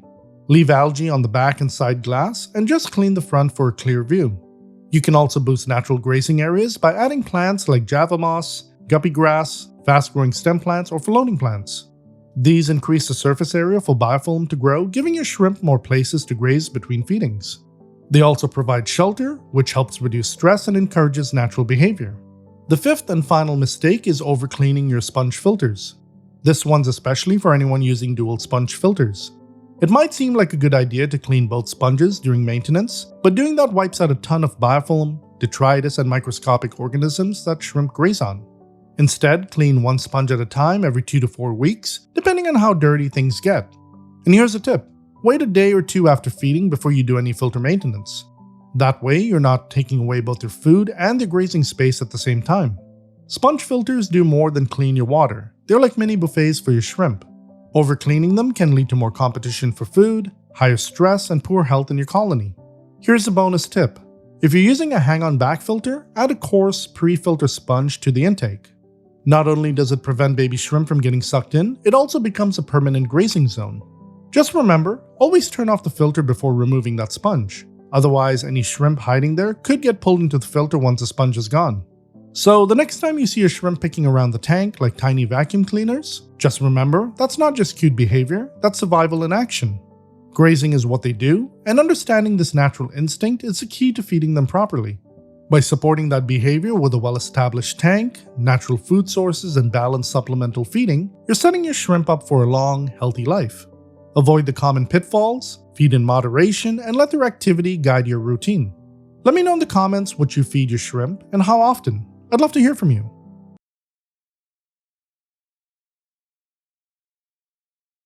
Have you ever looked at your Neocaridina shrimp, noticed a stripe running down their back, and wondered what it really means? I was recently asked this question by Uncle Fester, and I found it pretty intriguing. But then I thought, why stop at Neocaridina? Amano and bamboo shrimp also have the stripe. So what is this mysterious line, and why does it show up in the first place? Let's dive right in. In Neocaridina shrimp, that stripe running down the back is often called a racing stripe. It's a completely normal genetic trait and mostly just cosmetic. The stripe usually shows up as a pale or white line that runs from the head to the tail. For many shrimp, it appears as a lighter shade of the shrimp's main color. So on a red cherry shrimp, for example, it might look like a faded pink or even white line. Not all Neocaridina shrimp will have the stripe, but when it does show up, it usually starts becoming visible around the 2-month mark and becomes more pronounced as the shrimp matures. The stripe can be thin or wide, and often gets more ragged or broken looking with age. It tends to stand out more on females, likely because they have an overall deeper body coloration. Interestingly, if a shrimp has a racing stripe, there's a good chance its offspring might have one too. It's especially common in certain lines like yellow goldenbacks, where the racing stripe is actually a desired feature. Now, the racing stripe can change over time. After a molt, it might become more noticeable, fade a bit, or even temporarily disappear.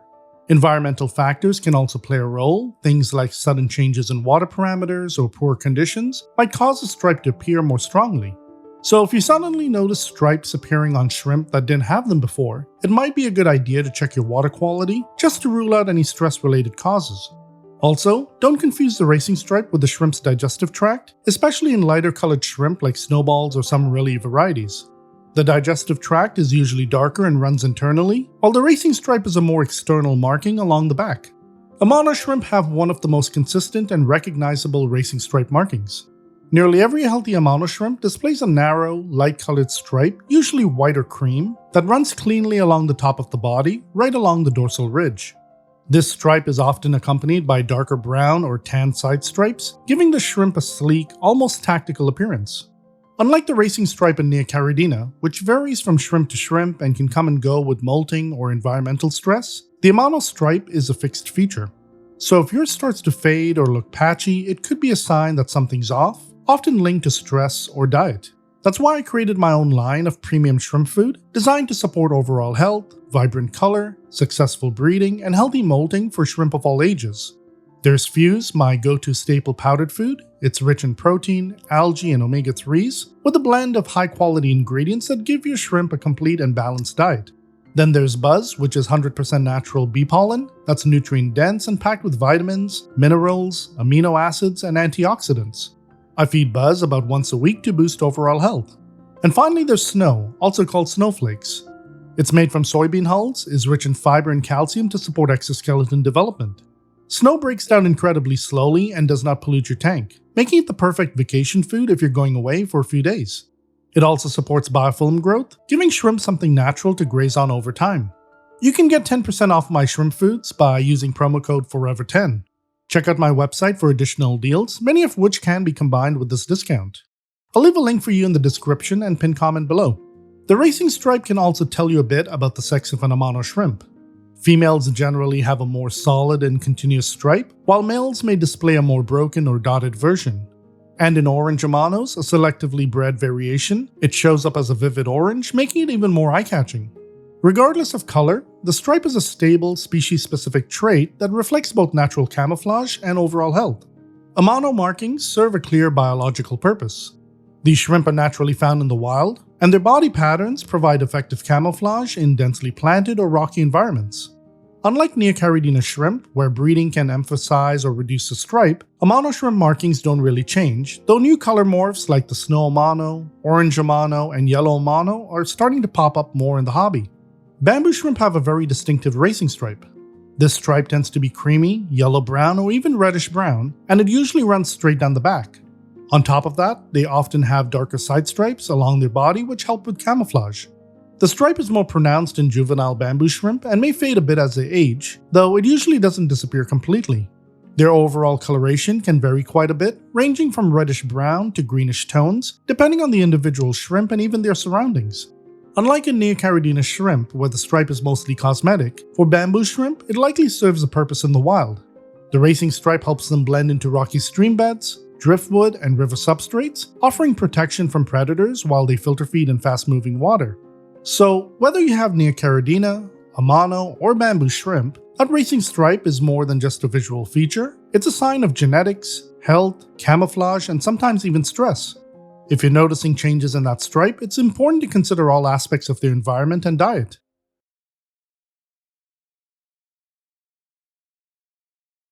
Have you ever seen your shrimp suddenly curl up and wondered if it's normal? It might seem odd at first, but curling is actually a common behavior with several important purposes.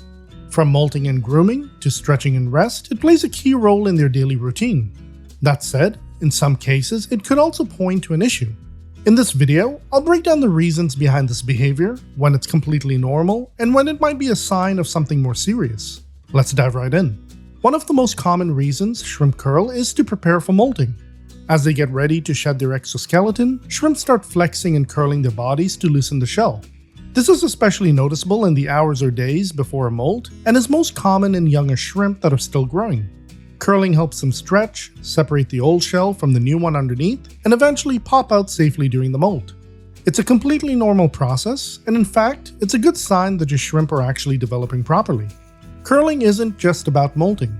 It's also something you'll see when your shrimp are grooming.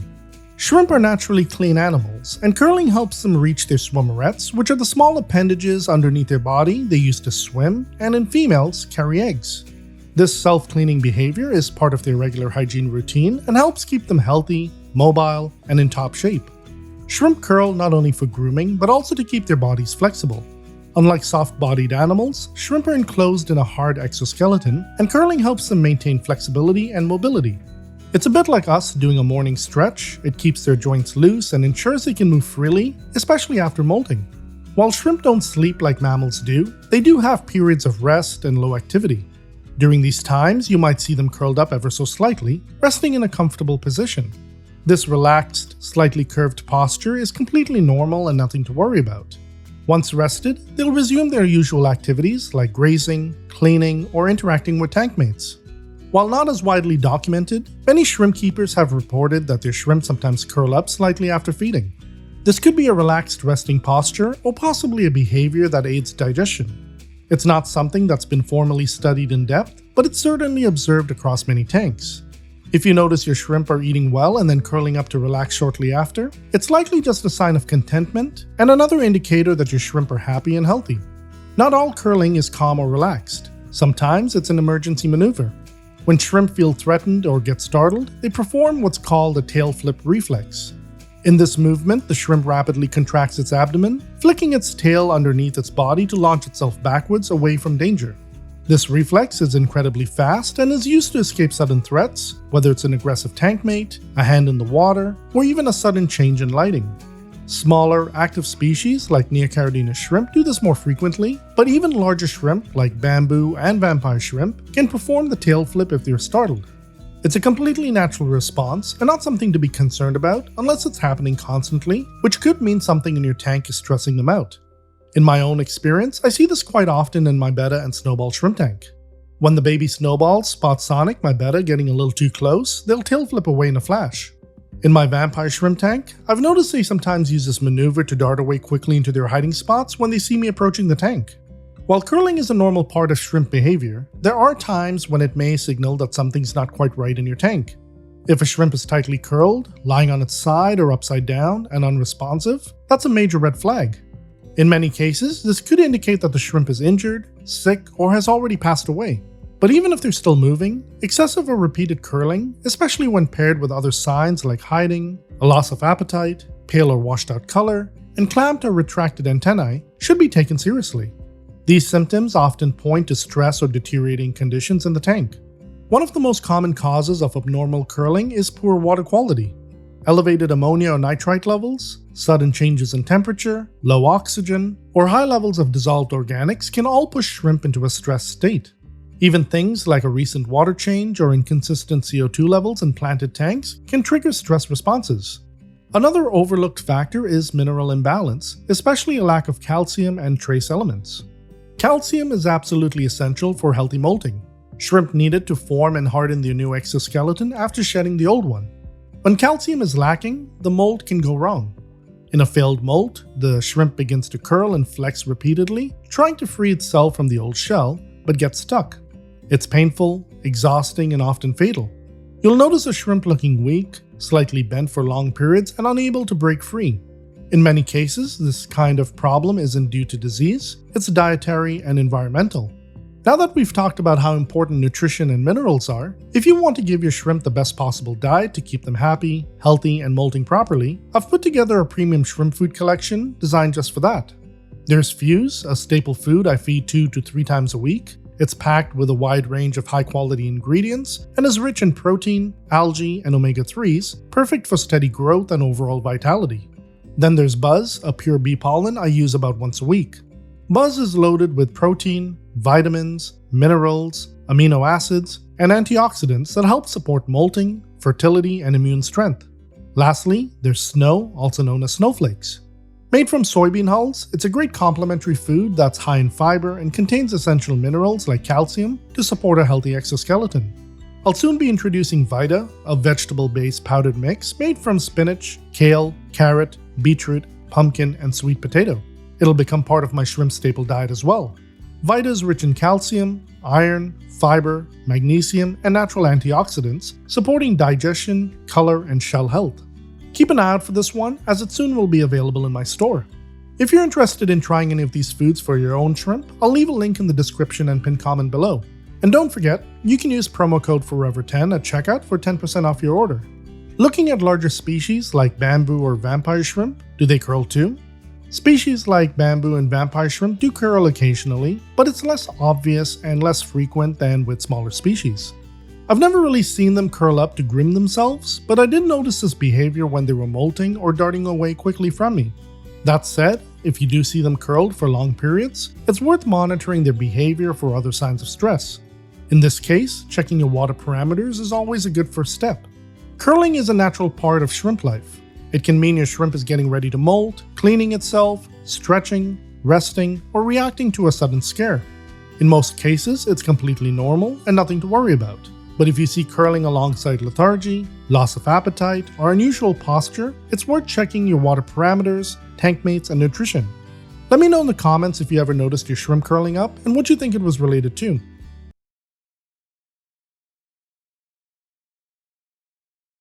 Breeding Neocaridina shrimp is relatively easy, but it takes more than just tossing them into a tank and hoping for the best.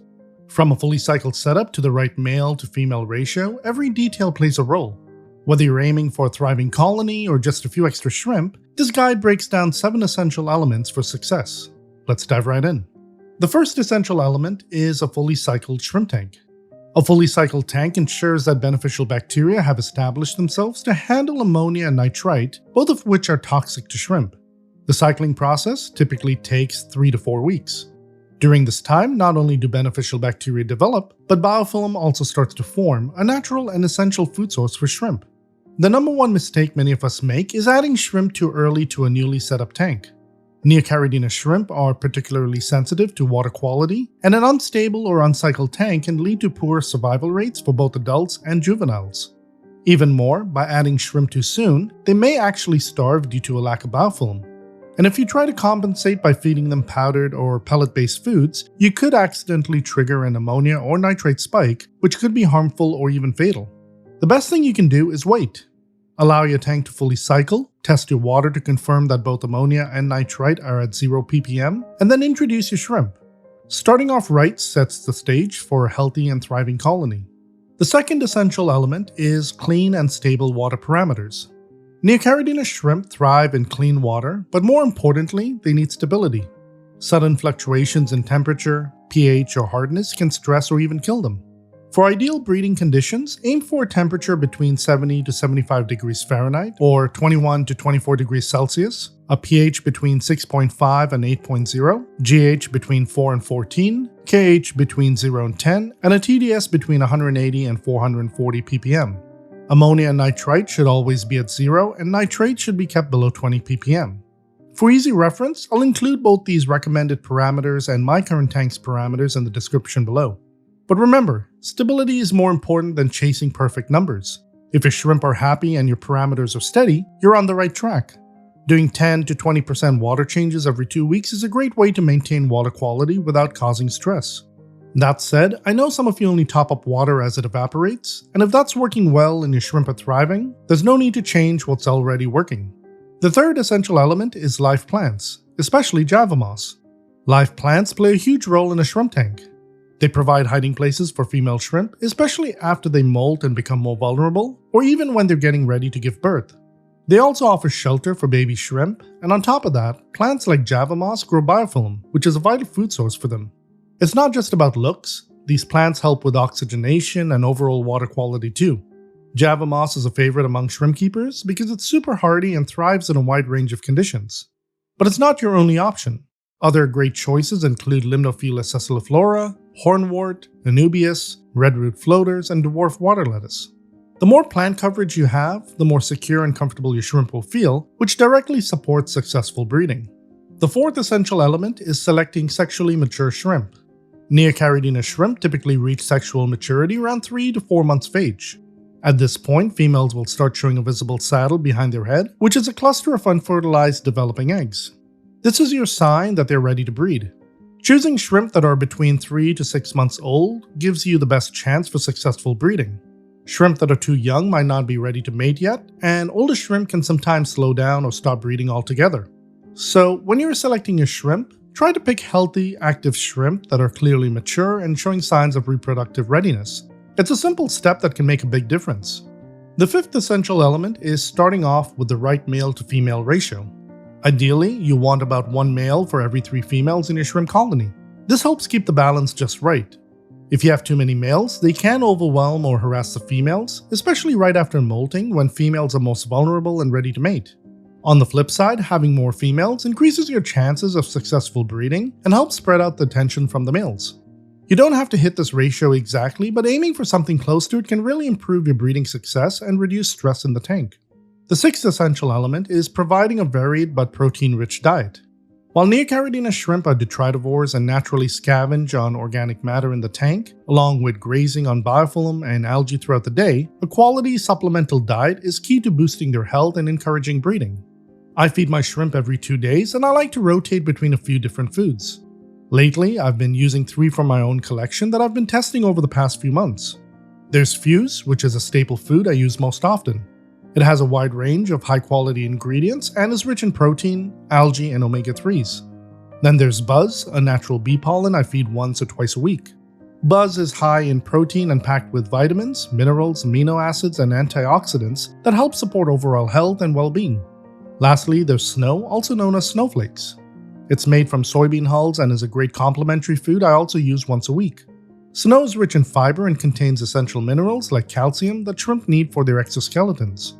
I'm also currently testing a vegetable-based mix that'll soon become part of their staple diet as well.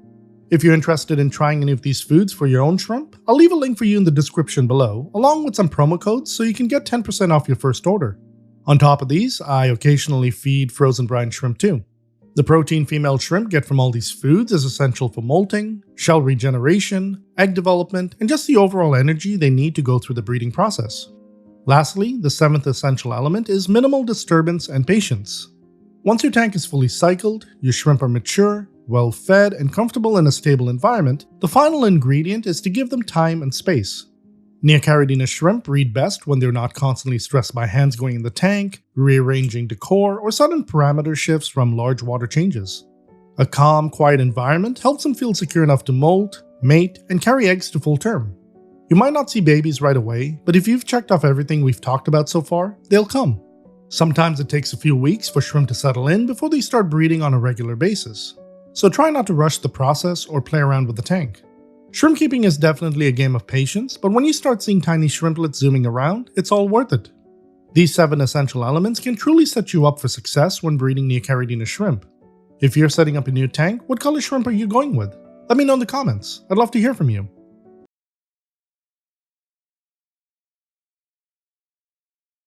I've been keeping shrimp for more than 2 years, and today, I want to get a little personal and share with you some of the mistakes I've made. My goal is to help you learn from my mishaps and prevent you from making the same mistakes. Let's dive right in. My first mistake was improperly acclimating new shrimp that I had purchased. When I first got into shrimp keeping, I never realized how sensitive these creatures were to the smallest of changes. This primarily included water parameters and temperature. I initially used to treat them like fish and place the bag into the tank for about 20 minutes to acclimate. What I always found after I released them was that I would have a few shrimp die within a week or two. I could never figure out the reason why until another shrimp keeper told me that I should try drip acclimating them for 3 hours before introducing them to my tank. After following his advice, I found that the survival rate of my shrimp was practically 100%, as the slow drip method gave the shrimp lots of time to acclimate to the water parameters and temperature. The odd one would die from time to time, but that's to be expected as it's always harder for adult shrimp to acclimate easily. Ever since then, I've been drip acclimating all of my shrimp. Now, for some of you the 20-minute method may work, and if you're finding success that way, continue to follow that method. For those of you who are experiencing the same issue I did, try drip acclimating your shrimp for at least 3 hours. The second mistake I made was making changes to my tank after placing my shrimp in it. I love aquascaping and creating ecosystems for my shrimp and fish, but moving the hardscape around within the tank always stressed out my shrimp more so than my fish. Stirring up the debris within the substrate probably caused the water parameters to get affected, which caused the shrimp to dart around the tank as there was a chemical imbalance. Shrimp love stability, and the less you change things around, the happier they'll be. Nowadays, I ensure that everything I need to do aquascaping-wise is completed before I add any inhabitants to the tank. Once they're in the tank, I usually won't touch it other than for maintenance purposes. My third mistake was trying to keep shrimp with aggressive fish. When I first got into the hobby, one of the first fish I bought was a male betta, and I always thought that they were only aggressive to other male bettas. Boy was I wrong. The first tank I kept him in had 2 ghost shrimp, and over the course of 2 weeks he ended up being the only one in the tank. I then placed him in a tank with multiple male ammonia shrimp, and every single one of them went into hiding. For over a month I thought he had killed them all. When I moved him to a new tank, that's when all 5 of my ammonos came out of hiding. In this third tank of his, I figured I'd add a bamboo shrimp as it was about the same size, but within hours of adding it into the tank, the bamboo shrimp decided to jump out as it wanted nothing to do with my male betta. Now, each betta is different, and some will get along with your shrimp, while others, like mine, will decimate a population or bully them, which will stress them out, eventually causing them to die. If you have a betta, test it out, but have a backup plan in place in case you find it being aggressive. If you have larger aggressive fish, it's best not to keep them with any shrimp, especially if the shrimp can easily become a tasty meal. My fourth mistake was adding shrimp to a newly built tank that wasn't established. I've done this a few times over the years, and it's because I was impatient, as I wanted to see how they would look in their new home. The problem was that the tank was still going through the nitrogen cycle, which means spikes in ammonia and nitrite could have easily happened at any time, killing everything.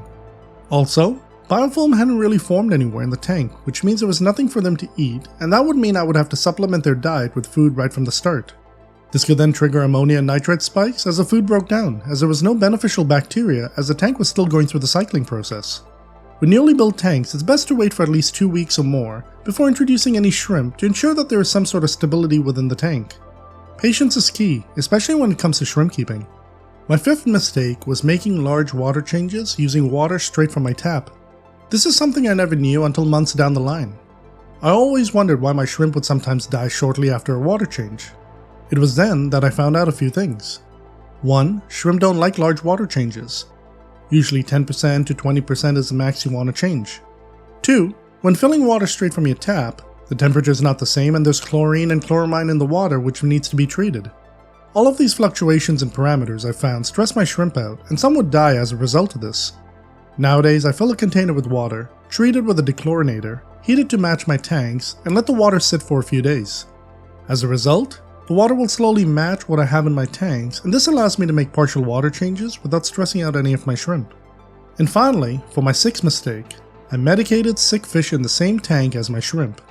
This is sometimes unavoidable when you're first starting out, as you may not know about quarantine tanks or how shrimp can react to certain types of medication. This is knowledge I lacked as I had not done my research. In my 15-gallon tank, I had a bamboo shrimp and red cherry shrimp, along with some nanofish. I then purchased 2 dwarf gouramis, but instead of placing them in a quarantine tank and medicating them accordingly, I placed them right away in my display tank. A few days went by and I noticed that one of the gouramis looked like it had ick spots on it. The first thing I did was raise the temperature of the tank, and this was probably one of the first things that started to stress my shrimp. Then, I added an ick medication into the tank to treat my fish, and this did not go over very well with my shrimp. After a few hours of medicating the tank, I noticed that all my shrimp were hanging out at the surface of the water. At first I didn't do anything, but then I couldn't locate my bamboo shrimp, and that's when I noticed it had completely crawled out of the tank and was halfway across my room walking on the floor. That's when I decided to take action. I picked up my bamboo shrimp and placed it back into the tank, and then proceeded to do a water change. It's one of the rare times where I did multiple water changes over the course of a day. After the third water change, I noticed that my shrimp were slowly going back to their normal selves and returning to the lower sections of the tank. There is a possibility that something in the ick medication did not go well with the shrimp, or the medication somehow depleted the oxygen levels in the tank to the point where my shrimp needed to hang out at the surface of the water. If you keep fish and shrimp together, and you notice your fish is ill, remove it from your main tank and place it in a quarantine tank to treat it accordingly. This quarantine tank could be a small fish tank you purchase, or a plastic storage container you convert into a quarantine tank. There's a host of other mistakes I've probably made that I have yet to list, but for now, I hope you take away something from these initial 6. Mistakes will happen, but don't let them deter you, because as long as you're willing to learn from them, you'll be just fine. Use your mistakes as opportunities to improve your skills and provide the best possible care for your shrimp. This is a hobby that can bring you a lot of enjoyment.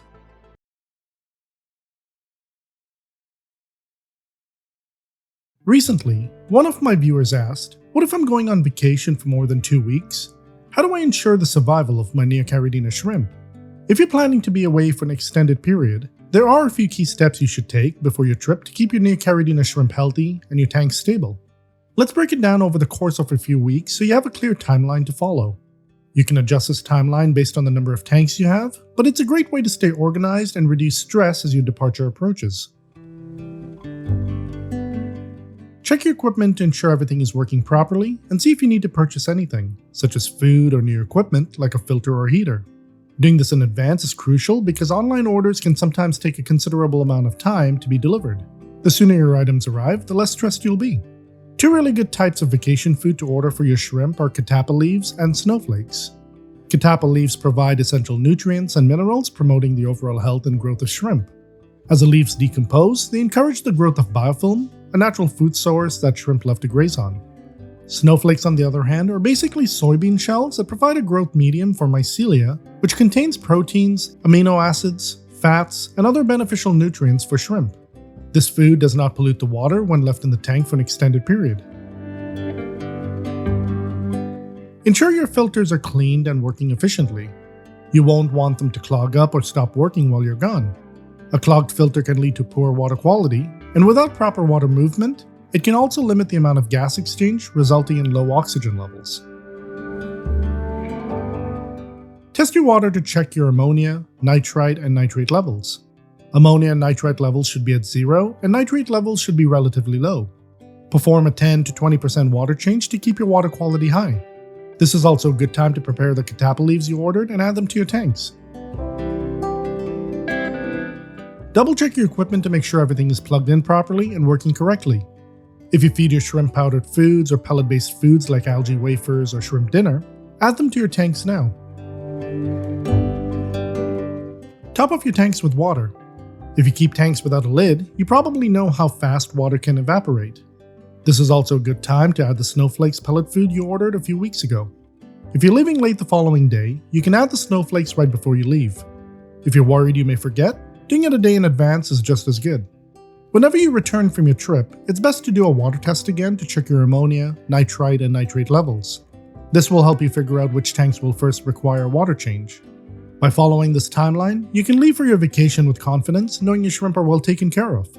I'd love to hear from you on how you prepare your tanks before going away.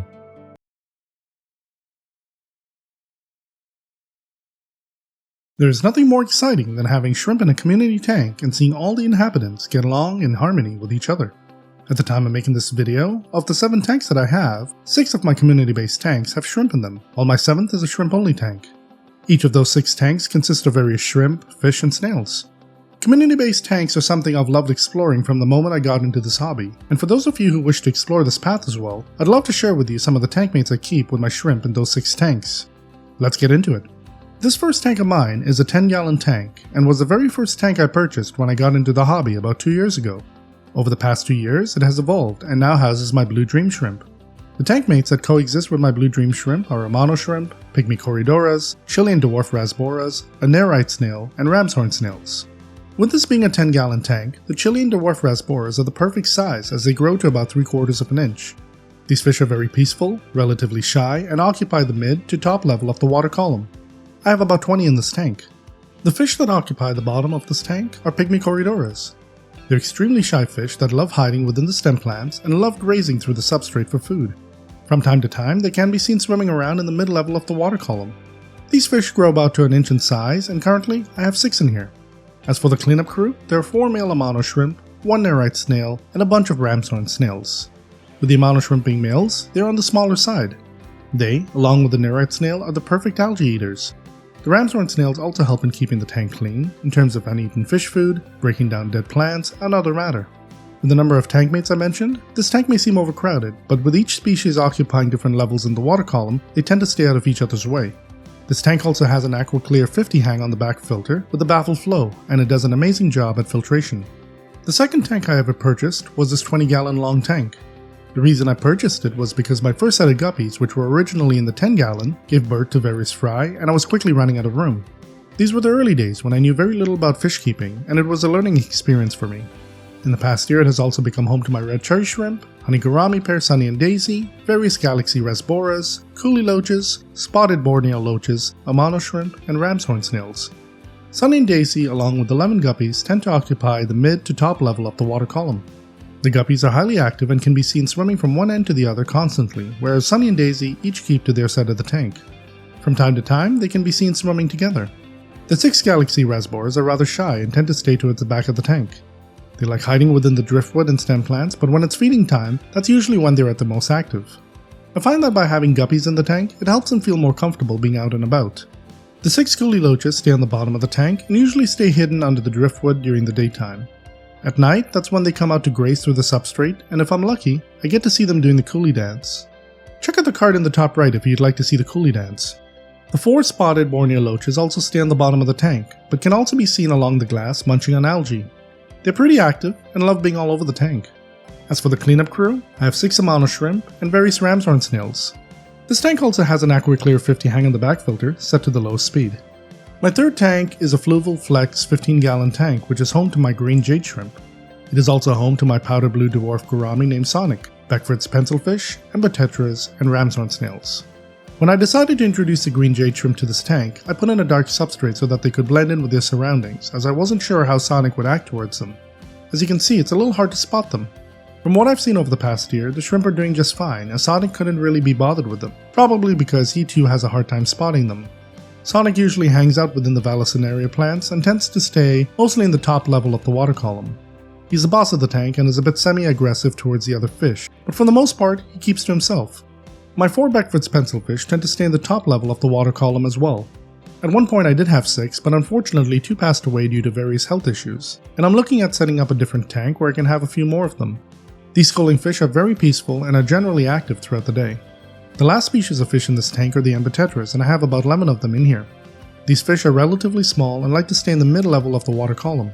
Being in a large group, I've noticed that they are relatively outgoing, and I find that they don't dart away as soon as I approach the tank. For the cleanup crew, I only have ram's horn snails in here. Since this tank doesn't have a lid, I chose not to place any ammonia shrimp in here. They are known to climb out of tanks to explore their surroundings, and I do not wish to find any dead shrimp lying around.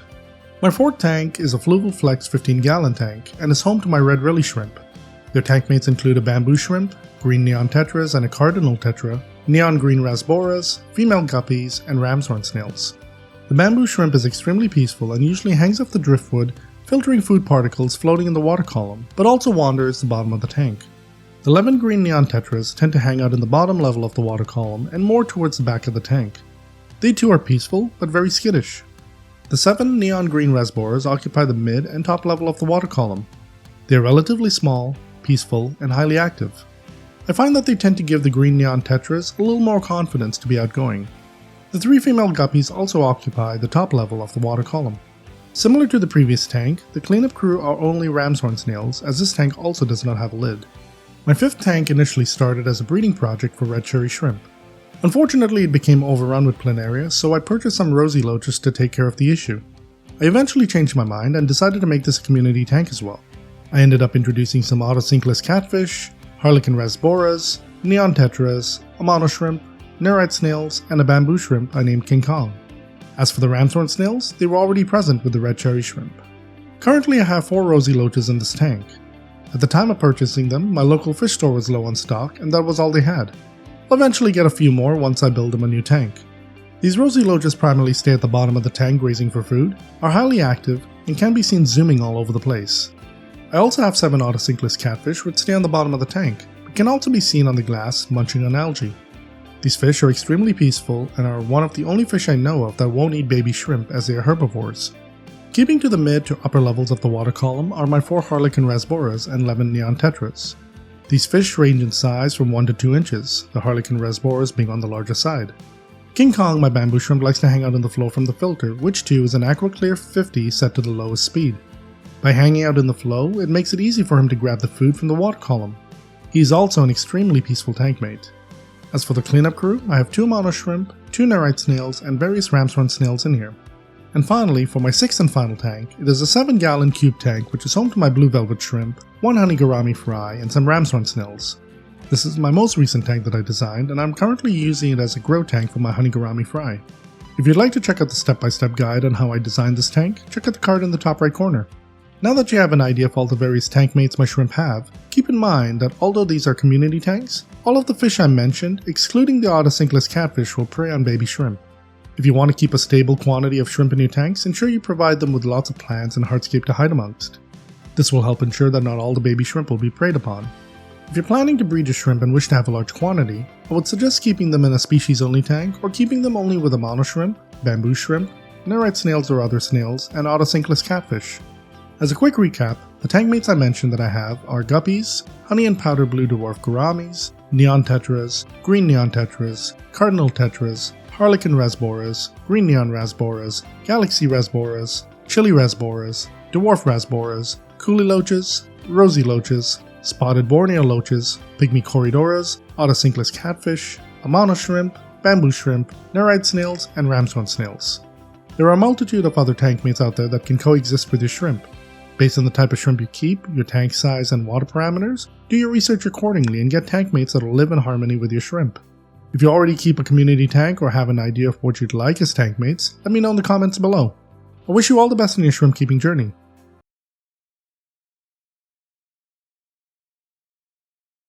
If you've kept shrimp for any length of time, you've probably heard things like, they can live with any fish, they can clean the tank for you, or even, they can't live without a heater. Between forums, social media, and word of mouth, there's a lot of misinformation out there. So today, I'm busting 12 of the most common shrimp myths, so you can stop guessing and start shrimp keeping with confidence. Let's dive right in. Myth number 1. Shrimp are hard to keep. A lot of new shrimp keepers worry that species like Neocaridina or ammonia shrimp are just too difficult to care for. I often see comments like, they just die for no reason, or they're way too much work. But the truth is, shrimp aren't nearly as hard to keep as they're made out to be. The most common issues come from one of 5 things: a lack of understanding about the species and their needs, adding shrimp too early to a brand new uncycled tank, sudden changes in water parameters like a sharp drop in temperature or a swing in pH, constantly moving things around in the tank after it's set up, or occasionally just getting a bad batch which is totally out of your control. Shrimp don't need perfection, they need stability. And when they're kept in a properly cycled, established tank with consistent conditions, they're surprisingly hardy and easy to care for. You might make mistakes along the way, and that's okay. What matters most is not giving up, but continuing to learn. Because the more you understand, the easier it becomes to know what your shrimp need and how to help them thrive.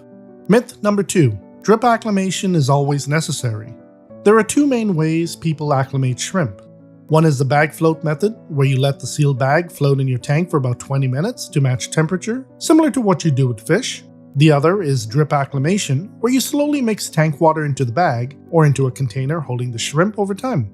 Now, drip acclimation can absolutely help, especially if the shrimp are coming from drastically different water parameters. But if your water is similar to your local fish store, breeder, or you're just moving shrimp between your own tanks, a long acclimation process may not be necessary. In many cases, simply matching the temperature and introducing them slowly is enough. For example, when I transfer shrimp between my own tanks, I usually just net them out and move them over because my tanks all have similar water parameters and temperatures. But when I buy new shrimp, I do prefer to drip acclimate. It's always worked well for me, especially since I buy from a variety of sources and their water parameters can differ. That said, you might already have your own method of acclimating shrimp, and if it's working, keep doing what you're doing. I'm simply offering another option in case you've had issues, or if you're unsure how to safely introduce shrimp into your tank. Myth number 3. Shrimp can live with any fish. It's easy to assume that if a fish is small or labeled as peaceful, it must be shrimp safe, but that's not always true. Most fish are omnivores and opportunistic feeders, and baby shrimp can look like a quick snack. Some fish won't hesitate to harass or pick at adult shrimp, even if they aren't big enough to eat them outright. Bettas and dwarf gouramis are prime examples of this. Even common community fish like guppies, tetras, or rasboras can cause problems, especially in tanks without enough hiding spaces.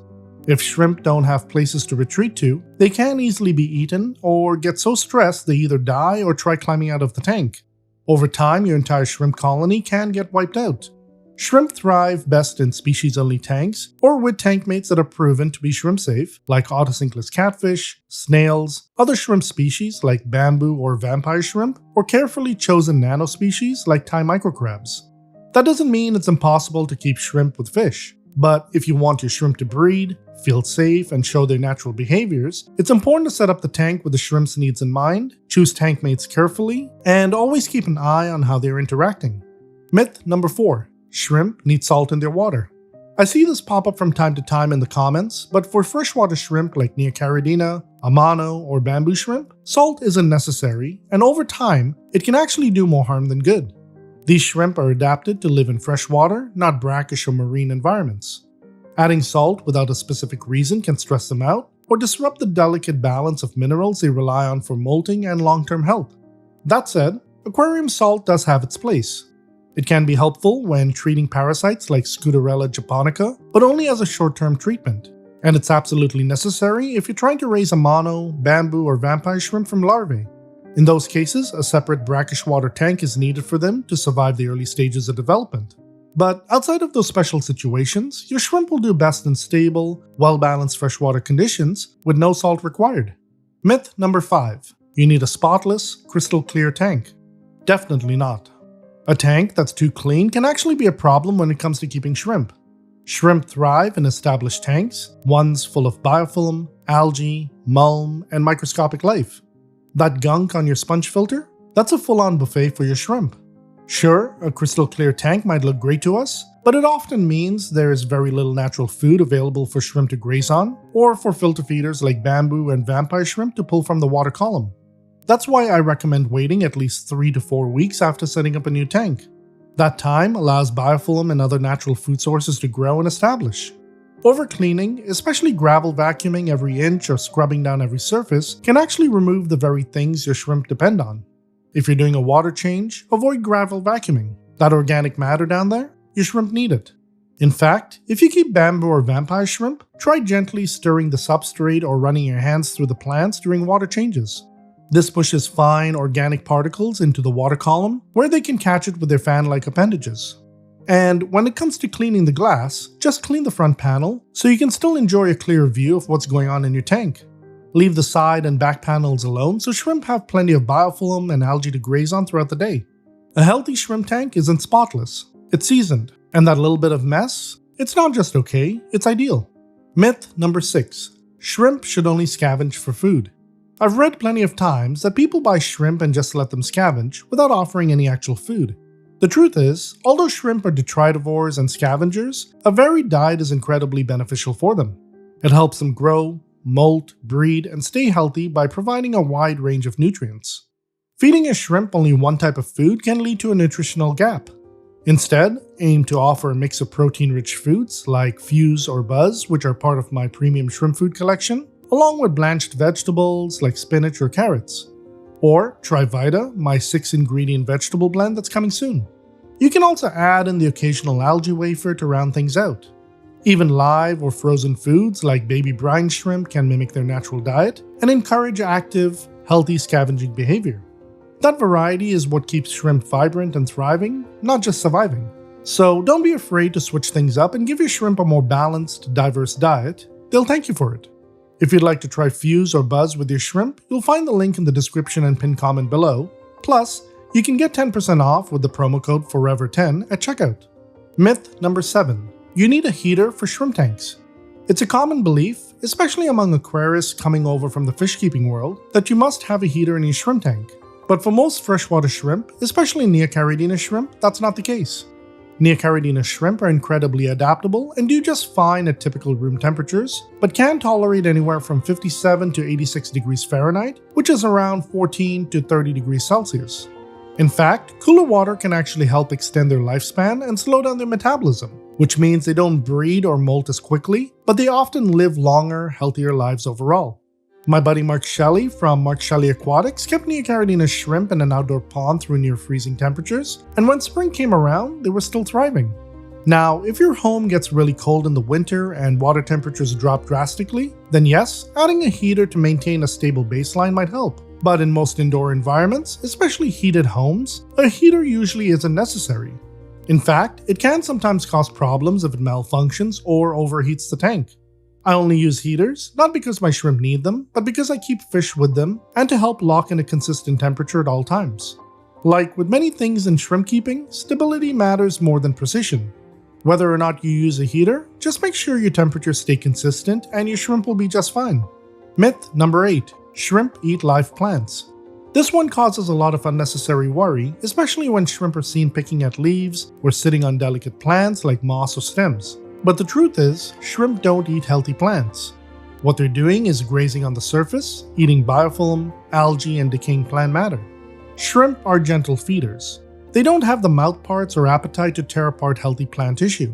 So if you notice a shrimp constantly picking at a plant, it's not eating the plant, it's cleaning it. In fact, shrimp are great at keeping plants tidy by removing dead tissue and organic buildup.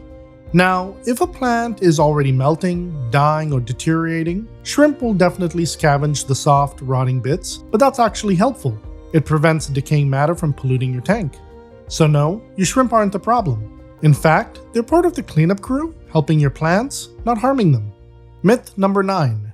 Shrimp clean the tank for you. This one's a classic. A lot of people assume that shrimp are like little janitors, that if you toss them into a tank, they'll magically clean up everything. But while shrimp do help with consuming small amounts of algae and leftover food, they're not a replacement for tank maintenance. Shrimp are detritivores and scavengers, not miracle workers.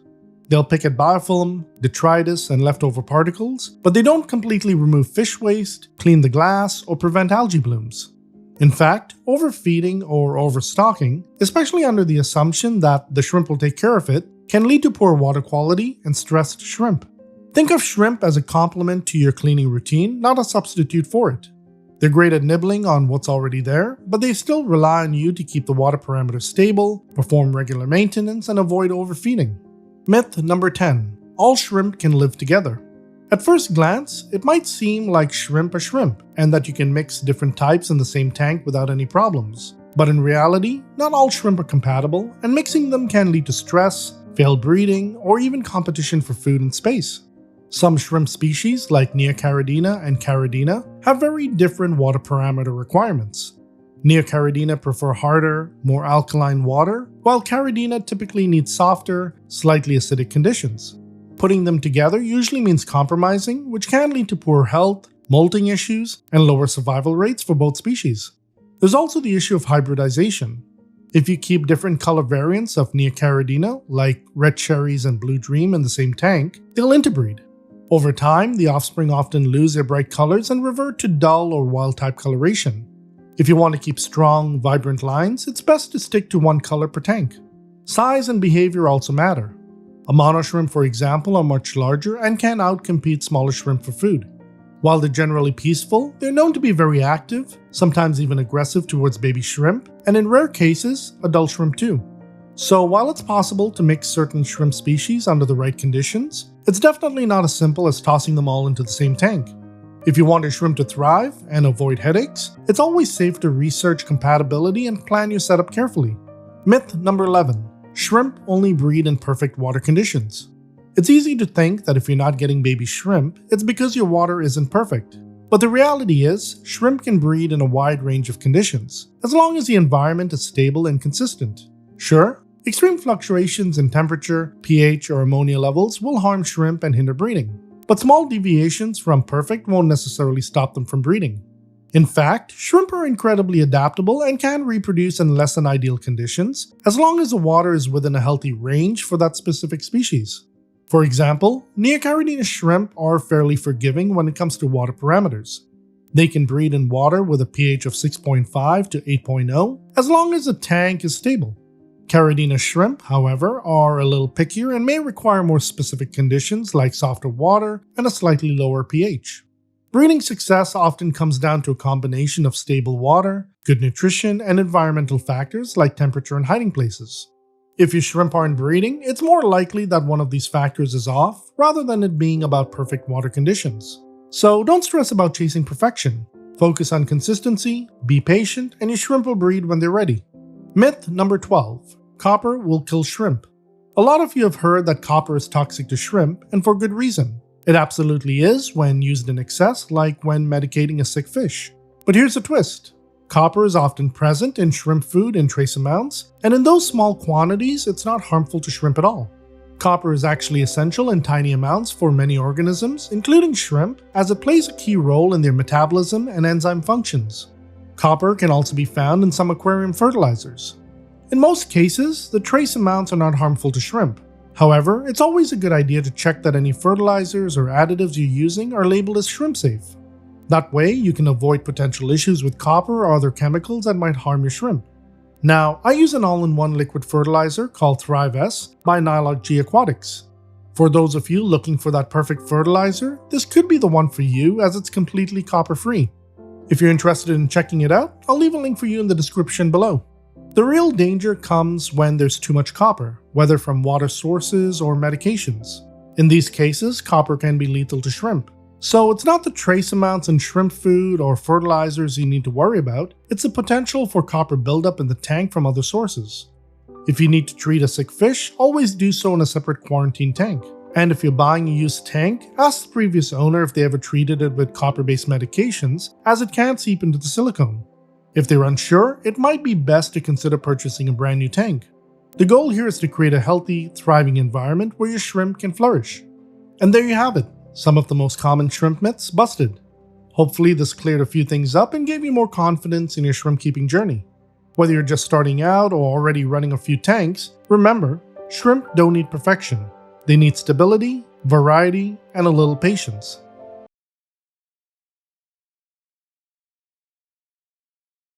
Have you ever spotted what looks like a lifeless shrimp, curled up, pale, and completely motionless? Your heart drops, panic sets in. You're convinced it's dead. But what you're looking at might not be a tragedy at all. It could be part of one of the most important and most misunderstood processes in a shrimp's life: molting. From sudden stillness and color changes to strange twitching and hiding behavior, molting can look terrifying if you don't know what to expect.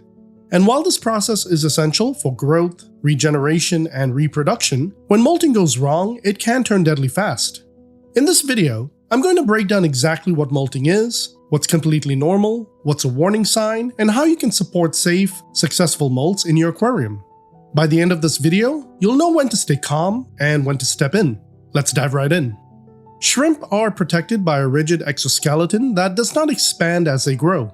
Because of this, they must periodically shed their shell and form a new, larger one in order to continue growing and maintain healthy tissues.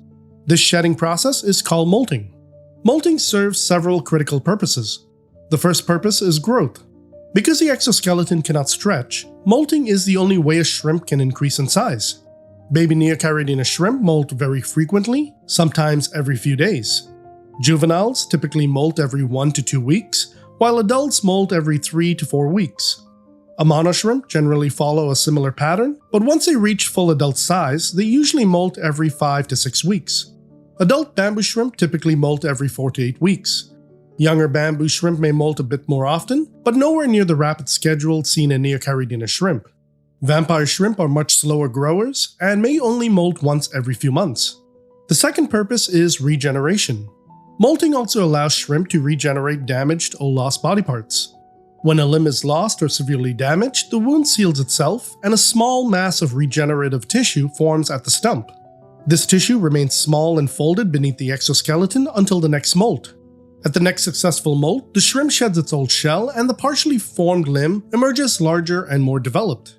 With each subsequent molt, the limb continues to grow and become more functional until it's close to normal size.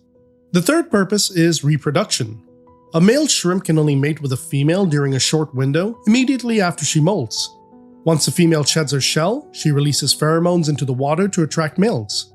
This is why you'll sometimes see shrimp swimming around your tank in a frenzy, because you're actively searching for her. During this period, the female's shell is soft, her reproductive openings are accessible, and she is sexually receptive. She's also extremely vulnerable at this stage, which is why maintaining a proper 1 male to 3 female ratio is so important. Having too many males can overwhelm and stress the female, and in some cases, the stress can even lead to death. A balanced ratio helps reduce that pressure and keeps the breeding process safer for her.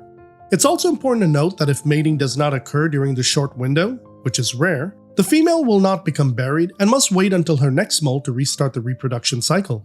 The fourth purpose is health. When a shrimp molts, the new exoskeleton is free of parasites, damage, and shell-related infections. This fresh shell gives the shrimp a clean slate and helps support long-term health. At one point, several of my shrimp developed rust disease, which is a bacterial infection that breaks down the exoskeleton.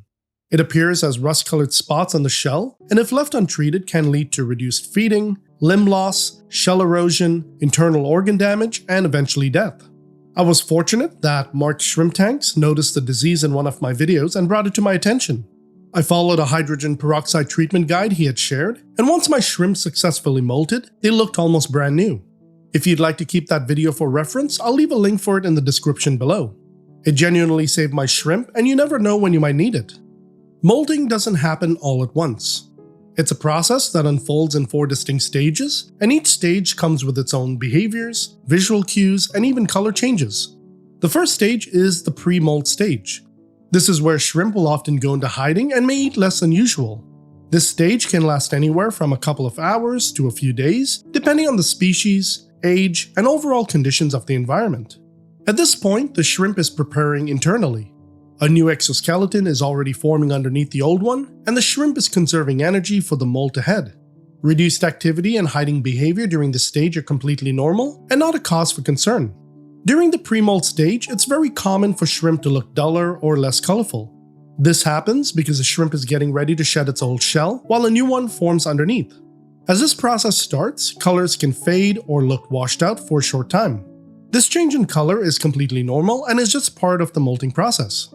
The second stage is the molting stage itself. When it's time to molt, the shrimp absorbs water into its body. This increase in internal pressure helps split the old shell along a predetermined breakpoint just behind the head. If you look closely at a shrimp, you can often see a natural joint line where the head and body meet. This is where the shell normally separates. Once the shell splits, the shrimp wriggles free from the old exoskeleton. This moment happens quickly, often within seconds, and is rarely witnessed because shrimp prefer to molt while hidden. I've never been fortunate enough to catch my Neocaridina or ammonia shrimp molt, but I have been very lucky to catch my bamboo and vampire shrimp molt. The third stage is the post-molt stage. After shedding the old shell, the shrimp is extremely soft and vulnerable. The discarded exoskeleton is left behind as a hollow, translucent molt that looks almost ghost-like. Right after molting, shrimp often look pale, translucent, or washed out. This is because the new exoskeleton hasn't hardened yet and lacks full pigmentation. During this stage, the shrimp will usually retreat back into hiding for several hours or even a couple of days. While hidden, the shrimp absorbs minerals from the water and often consumes its old shell to reclaim calcium and other essential nutrients. As the shell hardens and minerals are absorbed, color gradually begins to return. It's important to note that bamboo and vampire shrimp cannot consume their old exoskeleton, as they do not have the ability to tear it apart with their fan-like appendages. If you have other shrimp or snails in your aquarium, you can safely leave the molt in the tank for them to consume. The fourth stage is the intermolt stage. This is the period between the two molts when the new exoskeleton has fully hardened and the shrimp has returned to normal activity. During this stage, full coloration returns as pigment deposit into the hardened shell. In many cases, shrimp appear more vibrant than they did before the molt, especially when supported by proper nutrition and stable water parameters. The shrimp feeds regularly, grazes as usual, and grows internally. Minerals and energy reserves slowly build up in preparation for the next pre-molt stage. Even though the shrimp isn't increasing in size externally during this phase, important internal growth and development are still taking place. This stage typically lasts the longest and makes up the majority of a shrimp's life.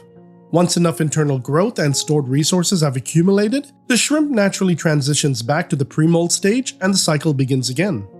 While molting is a normal and essential process, not every molt may be successful. Failed molts in shrimp are more common than many people realize, and they don't always look the way most hobbyists expect. One of the biggest misconceptions is that all molt failures show up as the white ring of death. In reality, the white ring is just one very visible type of molt failure, not the only one. The white ring of death occurs when the exoskeleton splits all the way around the body at the neck, between the carapace and the first abdominal segment, instead of splitting cleanly along the top. This creates a pale band of exposed tissue around the shrimp's body. Because the shell is separated incorrectly, the shrimp often cannot bend properly to pull itself free. As a result, many shrimp become stuck mid-molt and die within a day or two, although a small number do manage to escape successfully. The reason this type of failed molt is so well known is because it's easy to see. The white band makes it visually obvious that something went wrong. Not all molt-related deaths show a white ring. In some cases, the shell never cracks properly at all, meaning the shrimp cannot even begin the molting process. In others, only part of the shell comes off, leaving the shrimp trapped in a partially shed exoskeleton. There are also post-molt failures, where the shrimp successfully exits the old shell, but the new exoskeleton never hardens properly. When this happens, the shrimp may collapse shortly afterward due to a lack of structural support. In these situations, you might find a dead shrimp with an unusually soft or wrinkled shell, or one that appears stuck halfway out of its old exoskeleton without any visible white band. Molt failures are rarely caused by a single factor. More often, they result from underlying environmental or nutritional issues. Large water changes or sudden parameter shifts can trigger a molt before the shrimp is physiologically ready. When this happens, the shrimp may attempt to molt without having properly prepared a new exoskeleton underneath the old one. Water chemistry plays a critical role in successful molts. Parameters like GH, KH, pH, and TDS influence how minerals are dissolved and absorbed by shrimp during the molting process. If these values are incorrect or fluctuate too much, shrimp may struggle to split the old exoskeleton or properly harden the new one after molting. Very soft water can limit the availability of dissolved minerals needed for shell hardening, while excessively hard water can cause the old shell to become too rigid, making it difficult to shed cleanly. Stable, appropriate water chemistry is essential for consistent and successful molts. Nutrition is equally important because it provides the raw materials needed to build a new exoskeleton. Shrimp require a balanced diet that supplies calcium, magnesium, protein, and trace minerals to form a strong shell during each molt. Poor nutrition or mineral deficiencies can result in thin, weak, or improperly formed exoskeletons, increasing the risk of failed molts. Even with stable water parameters, inadequate nutrition can prevent shrimp from completing the molting process successfully. Because molting relies so heavily on stability, most molt issues can be reduced, not by quick fixes, but by maintaining consistent water parameters, appropriate mineral levels, and a balanced diet over time. The important thing to understand is that most molting failures aren't random or inevitable. They're usually the result of small, ongoing instability, which means that with consistent water parameters, proper nutrition, and a bit of patience, most shrimp can molt successfully over time. Speaking of nutrition, shrimp need the right building blocks to form a strong, healthy exoskeleton every time they molt, which is why I created my own line of premium shrimp foods, designed not just to make feeding easier, but to give your shrimp the same natural variety and nutrition they'd seek out in the wild. The goal is simple: support steady growth, healthy molts, and long-term vitality. The result is shrimp that stay active, colorful, and thriving. Let's start with the staples, the foods you can feed once or even multiple times a week. The first is Fuse, a carefully balanced fusion of land and sea ingredients. It combines proteins like salmon, krill, and shrimp with algae, yeast, and essential vitamins. This blend delivers omega-3s for color, antioxidants for immune support, and gut-friendly nutrients that help maintain digestion and steady growth. Fuse even comes with a tiny scoop so you can feed consistently without worrying about overfeeding. To balance that out, there's Vita. While Fuse focuses on protein, Vita is entirely plant-based. It's made from a blend of carrot, spinach, kale, beetroot, pumpkin, and sweet potato. Rich in fiber, minerals, and antioxidants, Vita supports healthy molting, natural coloration, and long-term vitality, all without fillers or preservatives. Just like Fuse, it also comes with its own scoop, making it easy to measure the right amount every time. Used together, Fuse and Vita provide the same balance shrimp instinctively seek in the wild. Now, let's move into the complementary foods, perfect as weekly add-ons or occasional treats. Snow is my snowflake food made from soybean hull pellets. When it hits the water, it expands into a soft, fluffy layer that shrimp can graze on for days. As it slowly breaks down, it fuels biofilm growth, which is one of the most important natural food sources for shrimp. Snow is high in fiber, safe to leave in the tank long term, and even works well as a vacation food when you're away. And finally, there's Buzz, pure, natural bee pollen granules. Buzz is packed with protein, amino acids, vitamins, minerals, and antioxidants. Even a small weekly feeding provides a noticeable boost in growth, color, energy, and overall health. You can pick up any of these foods individually, grab the full 4-pack, or try the sample 4-pack if you just want to test them first.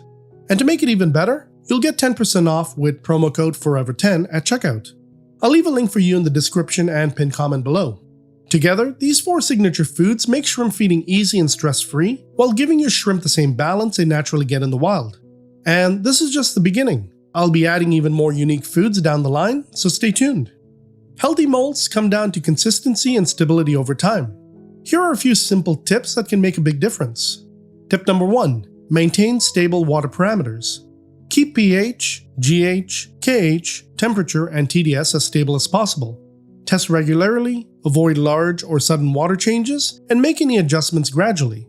Shrimp handle consistency far better than rapid swings. Tip number 2. Provide a balanced, mineral-rich diet. Shrimp need more than just calories. Offer a variety of foods that support shell formation and overall health, including natural grazing like biofilm and algae, plant-based foods, quality proteins, and mineral-rich options. For filter-feeding shrimp like bamboo and vampire shrimp, make sure fine or powdered foods are available in the water column where they can feed naturally. Tip number 3. Offer plenty of hiding spots. Shrimp are most vulnerable during and after a molt. Plants like java moss, along with driftwood, rocks, and caves, give them safe places to hide until the new shell hardens. This is especially important for larger species that molt less frequently. Tip number 4. Minimize stress. Avoid overcrowding, choose peaceful tank mates, and keep your maintenance routine gentle and predictable. Small, regular water changes or water top-ups are far less stressful than large, infrequent ones. Tip number 5. Leave molts in the tank. A shed exoskeleton is a valuable source of minerals. Shrimp will often consume it to reclaim calcium and other nutrients. Unless there is an active disease concern, leave molts in the tank for your shrimp and snails to consume. Finally, tip number 6. Observe, don't overreact. Pay attention to behavior. Shrimp that appear stuck in their shell, show a visible white ring, or act unusually lethargic may be experiencing molting difficulties. When that happens, testing water parameters and reviewing diet and stability is usually more effective than making sudden changes. Molting is one of the most vulnerable times in a shrimp's life, but it's also essential for growth, regeneration, and reproduction. When you understand how molting works and the environmental factors that influence it, you're far better equipped to keep your shrimp healthy and prevent problems before they ever start. At the end of the day, successful molts come down to a few simple principles: consistent water parameters, balanced nutrition, and providing safe places for shrimp to hide and recover. Get those right, and you're setting your shrimp up not just to survive, but to truly thrive. Tell me, have you ever experienced a shrimp molt? Let me know in the comments below.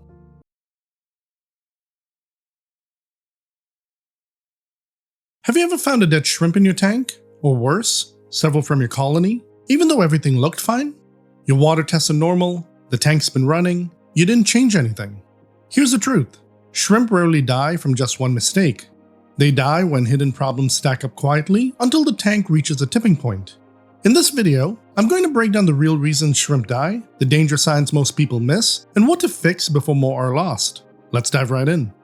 New tank syndrome is one of the most common reasons shrimp die, especially for new shrimp keepers. When you first set up an aquarium, the biological filter hasn't matured yet. The nitrogen cycle isn't fully established, which means waste can't be processed properly. Ammonia from shrimp or fish waste, uneaten food, and decaying organic matter begins to build up, followed by nitrite. Here's the problem. Your tank can look crystal clear and still be toxic. You might test your water and see low but non-zero ammonia or nitrite and think, that doesn't seem that bad. But for shrimp, even trace amounts are unsafe. Levels that fish might tolerate can cause serious stress, failed molts, weakened immune systems, and eventually death in shrimp. This is why shrimp often die in brand new tanks. And there's another factor many people don't realize at first. New aquariums also lack biofilm. Shrimp rely heavily on biofilm, which is an invisible layer of microorganisms, bacteria, algae, and organic compounds that naturally forms on surfaces like glass, substrate, plants, and decor. Biofilm isn't just a bonus food source, it plays a major role in digestion, nutrition, and overall shrimp health. In a brand new tank, that biofilm simply hasn't had time to develop yet. So even if water parameters look almost ready, the tank itself may not be. To prevent new tank syndrome from killing your shrimp, give your aquarium time to fully cycle, usually around 3 to 4 weeks. At the end of this period, test your water and make sure ammonia and nitrite consistently read 0 before adding shrimp. If you want to speed things up slightly, you can take a sponge from an established filter and gently squeeze it into your new tank or near the filter intake. This introduces beneficial bacteria and helps jumpstart biofilm growth. You can also ghost feed once a week by adding a very small amount of powdered food. As it breaks down, it provides an ammonia source that helps establish the nitrogen cycle. By giving your tank time to mature, beneficial bacteria and biofilm can establish across all surfaces. That stability, more than anything else, is what dramatically improves shrimp survival in new tanks. Old tank syndrome is another common reason shrimp die. And this one is especially tricky because it happens in tanks that seem stable. Unlike new tank syndrome, nothing crashes overnight. Over time, waste slowly builds up in older aquariums if regular maintenance isn't kept up. As organic material accumulates, the water can gradually become more acidic and less stable, even if the tank still looks clean. When this happens, the aquarium loses its ability to buffer changes and maintain consistency. At the same time, the biological filter can slowly lose efficiency. Filter media becomes clogged, oxygen flow through the media drops, and beneficial bacteria begin to decline as conditions shift. When the filter can no longer keep up with waste production, harmful compounds can start to appear, even in tanks that have been running for months or years. Colony size also plays a big role here. As your shrimp population grows, so does waste production. More shrimp means more feeding, more waste, and more organic debris from molts. If filtration and maintenance don't scale with the colony, the system can quietly become overwhelmed. This is why losses sometimes begin in large, established shrimp colonies without any obvious trigger. There's another hidden risk that can develop in older or heavily stocked tanks: the substrate itself. In deep or compacted substrate, waste trapped in low oxygen areas can begin breaking down anaerobically. This process produces hydrogen sulfide gas, which smells like rotten eggs and is extremely toxic to shrimp. If these pockets are disturbed suddenly, during aggressive gravel cleaning, plant removal, or hardscape rearranging, that gas can be released into the water and cause rapid, unexplained deaths. This is one of the reasons shrimp losses sometimes occur immediately after a major tank cleaning. What makes old tank syndrome so difficult to spot is that the tank often still looks healthy. The water may be clear, plants may still be growing, fish may appear unaffected, and yet shrimp begin dying unexpectedly. Shrimp are far more sensitive to these slow, long-term changes. Constant instability puts ongoing stress on their bodies, increasing the risk of molting problems, weakened immune systems, and shortened lifespans. To prevent old tank syndrome, consistency matters more than anything else. Perform regular water changes to remove accumulated waste and keep conditions stable. Pay attention to slow trends like TDS creeping up, nitrates gradually rising, or pH slowly dropping instead of waiting for something dramatic to happen. Maintain filters properly by gently rinsing media in dechlorinated tank water to remove debris while preserving beneficial bacteria. For most shrimp keepers, this is the safest approach. In some cases, experienced aquarists may briefly rinse filter media under cold tap water if their tap water contains little to no chlorine. Warm or hot water should never be used, as it can kill beneficial bacteria and potentially force the tank to cycle again. Avoid aggressive deep cleaning of the substrate. Never stir deep or compacted substrate all at once. Instead, gravel vac small sections over time, allowing oxygenated water to safely neutralize any minor releases. Using rooted plants can also help reduce anaerobic buildup, as plant roots naturally oxygenate the substrate and disrupt low oxygen pockets. As your colony grows, adjust feeding, filtration, and water change frequency so the system keeps pace with increased waste production. And if you suspect old tank syndrome, make corrections gradually. Sudden large water changes can shock shrimp. Stabilization should always happen slowly, using controlled adjustments over time. Toxins and contaminants are a major cause of sudden shrimp deaths, especially in tanks that were otherwise stable. Shrimp are incredibly sensitive to chemicals that may seem harmless to us, or even to fish. Tiny amounts of toxins entering an aquarium can cause rapid stress, failed molts, paralysis, or death, often with little warning. In many cases, shrimp die quickly, while fish appear unaffected, which makes the cause easy to overlook. One of the most common sources is tap water. Many water supplies contain chlorine or chloramine. These are safe for people, but extremely toxic to shrimp. Untreated tap water added during water changes or top-offs can be deadly. Heavy metals, especially copper, are another major threat. Copper can enter aquariums through tap water, old plumbing, medications, fertilizers, algae treatments, or food not designed for invertebrates. Shrimp absorb copper into their bodies, where it accumulates over time and interferes with vital biological processes, potentially causing death. Natural materials can also be a hidden source of contamination, and this one catches many shrimp keepers off guard. Wood, leaves, seed pods, and botanicals collected around your home or outdoors can absorb pollutants from their surroundings. Items gathered near roads, parking lots, or driveways are particularly risky, as they may be contaminated with car exhaust residue, oil, brake dust, road salt, or surface runoff.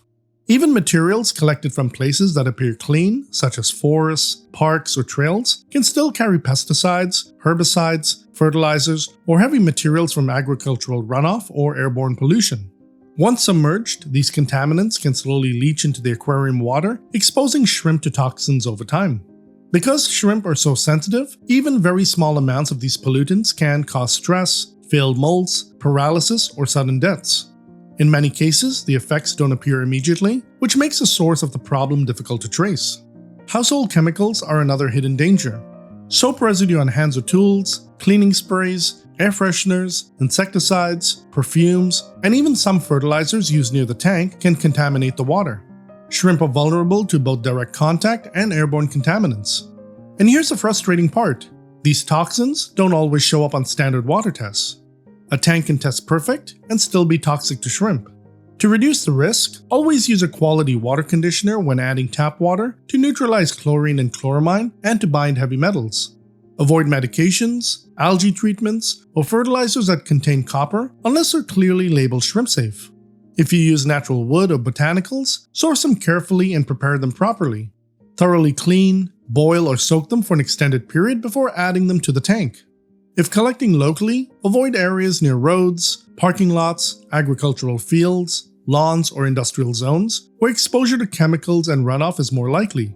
Choose remote, undisturbed areas whenever possible. Wash your hands thoroughly before working in your aquarium and ensure there's no soap residue. Rinse tools and equipment well before use. Keep household cleaners, sprays, insecticides, and fragrances far away from the tank, and avoid spraying anything in the same room as your aquarium. If shrimp suddenly begin acting abnormally, such as frantic swimming, lethargy, twitching, or gathering near the surface, chemical contamination may be the cause. In these situations, perform an emergency water change of around 40 to 50% to dilute toxins quickly. In severe cases, this can be repeated the following day if shrimp are still showing signs of distress, as long as the new water is fully dechlorinated and closely matched in temperature and parameters. Adding fresh, activated carbon for 1 to 3 days after the water change can also help remove lingering contaminants. Once shrimp behavior returns to normal, the carbon can be removed. Bad batches and shipping stress are a very common reason shrimp die shortly after purchase, even when your tank is well maintained. Shrimp are often shipped long distances in small bags with limited water, limited oxygen, and no access to food. During transport, waste builds up, oxygen levels drop, and temperatures can fluctuate. By the time shrimp arrive, they may already be exhausted or severely stressed. In some cases, shrimp are shipped too young or before they fully recovered from a recent molt. Molting is extremely energy intensive, and shrimp shipped during or shortly after a molt are far more vulnerable to stress and osmotic shock. That's why entire groups of shrimp sometimes decline within the first few days. These losses are often blamed on water parameters, when in reality the shrimp arrived compromised. Shipping stress also makes shrimp far more sensitive to small parameter differences that healthy shrimp would normally tolerate. Minor shifts in temperature, TDS, or pH can become fatal when shrimp are already worn down. This is what people usually mean when they refer to a bad batch. To reduce losses, buy shrimp from reputable breeders or sellers who ship healthy, well-conditioned stock. When possible, choose juvenile shrimp rather than fully grown adults, as juveniles usually adapt more easily and handle shipping stress better. Avoid shipping during extreme weather whenever possible. When your shrimp arrive, acclimate them slowly using a drip acclimation method. If you already use a method that works well for you, consistency matters more than the method itself. Turn off aquarium lights during and after acclimation to reduce stress, and avoid feeding for the first 24 hours. Introduce new shrimp only into mature, stable tanks with plenty of hiding places and established biofilm. And if you experience repeated losses from a new group despite stable conditions, don't rush to add more shrimp. Pause, reassess the source, and make adjustments before restocking. Because sometimes it's not your tank, it's the condition the shrimp arrived in. Improper acclimation and osmotic shock are a common reason shrimp die shortly after being added to a new tank. Shrimp are extremely sensitive to rapid changes in their environment. Sudden differences in temperature, pH, hardness, or total dissolved solids, or TDS, can overwhelm their ability to regulate internal fluids. This type of stress is known as osmotic shock, and it can cause shrimp to become lethargic, lose balance, experience molting problems, or die within hours or days of introduction. Here's what's happening inside the shrimp. Shrimp constantly regulate the balance of water and minerals inside their bodies. When they're suddenly moved into water with very different temperature or mineral content, water rushes in and out of their cells faster than their bodies can adjust. This internal stress damages tissues, disrupts organ function, and interferes with molting, even if the shrimp initially appear fine. This is why osmotic shock is so misleading. It most often happens when shrimp are added directly from the bag into the tank or when acclimation is rushed. Shrimp are frequently shipped in softer, lower TDS water, so placing them straight into harder or higher TDS aquarium water can be fatal, even if the tank itself is stable. There's another important factor during shipping that many people don't realize. When shrimp are shipped for long periods, waste and respiration cause ammonia to build up in the bag water. While the bag remains sealed, carbon dioxide keeps the pH lower, which keeps much of that ammonia in a less toxic form. Once the bag is opened and oxygen enters, pH can rise and convert more of that ammonium into toxic ammonia. This means shrimp can be exposed to dangerous ammonia levels during acclimation itself. To reduce this risk, transfer the shrimp and bag water into a clean container and add an ammonia detoxifying water conditioner before starting drip acclimation or whichever acclimation method you use. This keeps ammonia in a less harmful form while new tank water is slowly introduced. This step is especially useful for long-distance shipments or acclimations that last longer than about an hour. Osmotic shock can also occur during water changes. Large or poorly matched water changes can create sudden differences in temperature, TDS, GH, or pH. Shrimp may survive the change itself, but die days later from internal stress that weakens their immune system or disrupts the molting process. This delay is what makes acclimation-related losses so difficult to trace. To prevent osmotic shock, acclimate shrimp slowly during a drip acclimation method for about 1 to 3 hours rather than adding them directly to the tank. Personally, I drip acclimate my shrimp for around 3 hours. Some keepers do have success with faster methods, particularly when buying repeatedly from the same local source. Extra caution, however, is strongly recommended when shrimp are shipped long distances or purchased from a new seller. In these cases, drip acclimation dramatically reduces risk. During acclimation, turn off aquarium lights and keep them off for several hours afterward. Bright lighting can trigger panic behavior at a time when shrimp are already physiologically stressed. Lower light levels help shrimp remain calm and settle in more gradually. It's also best to avoid feeding for the first 24 hours. Newly acclimated shrimp are focused on adjusting to their new environment, and uneaten food can quickly impact water quality. Waiting a day allows shrimp to stabilize, graze naturally on biofilm, and reduces additional stress. Water changes are essential for shrimp health, but when they're done improperly, they can also become a major source of stress and loss. Shrimp thrive on stability. Large, sudden, or inconsistent water changes can cause rapid shifts in temperature, pH, hardness, or total dissolved solids, or TDS. Even when the new water is clean, these sudden changes can overwhelm a shrimp's ability to adjust, leading to stress, failed molts, or death. This often happens when water changes are infrequent but very large, especially after cloudy water, rising nitrates, or algae growth. While the intention is good, aggressive corrections are often more dangerous than the original issue. Shrimp tolerate slightly imperfect but stable conditions far better than rapid swings. And it's not just large water changes. Parameter swings can also happen when replacement water is prepared differently each time. Seasonal changes in tap water, inconsistent remineralization, or poorly matched temperatures can all introduce instability, even when water changes are relatively small. Evaporation top-offs can also cause problems. When water evaporates, minerals are left behind. Replacing evaporated water with tap water or remineralized water instead of pure water increases mineral concentration and TDS. Over time, this creates ongoing stress that's easy to miss. Losses related to water changes are often delayed. Shrimp may survive the change itself, but die days later from internal stress, immune suppression, or molting failure, which makes the true cause difficult to identify. To reduce risk, perform small, regular water changes instead of large, infrequent ones. For most shrimp tanks, changes of around 10 to 20% weekly or bi-weekly are far safer than occasional large water changes unless you're dealing with an emergency. Closely match the temperature of replacement water to the aquarium whenever possible. If there's a slight difference, it's generally safer for new water to be slightly cooler rather than warmer. In nature, incoming water, like rainwater, is usually cooler, and aquatic life is far better adapted to gentle cooling than sudden warming. If you use RO water, consistency is critical. Prepare replacement water the same way each time during remineralization. Changing mineral brands, eyeballing measurements, or frequently adjusting targets introduces repeated swings that add up over time. When topping off evaporated water, pure RO or distilled water is the safest option. It replaces lost water without adding minerals and helps prevent gradual TDS buildup. And when a correction is needed, slow and steady wins. Improve conditions gradually over several days rather than trying to fix everything at once. TDS drift is a slow, often invisible cause of shrimp deaths that can go unnoticed for months.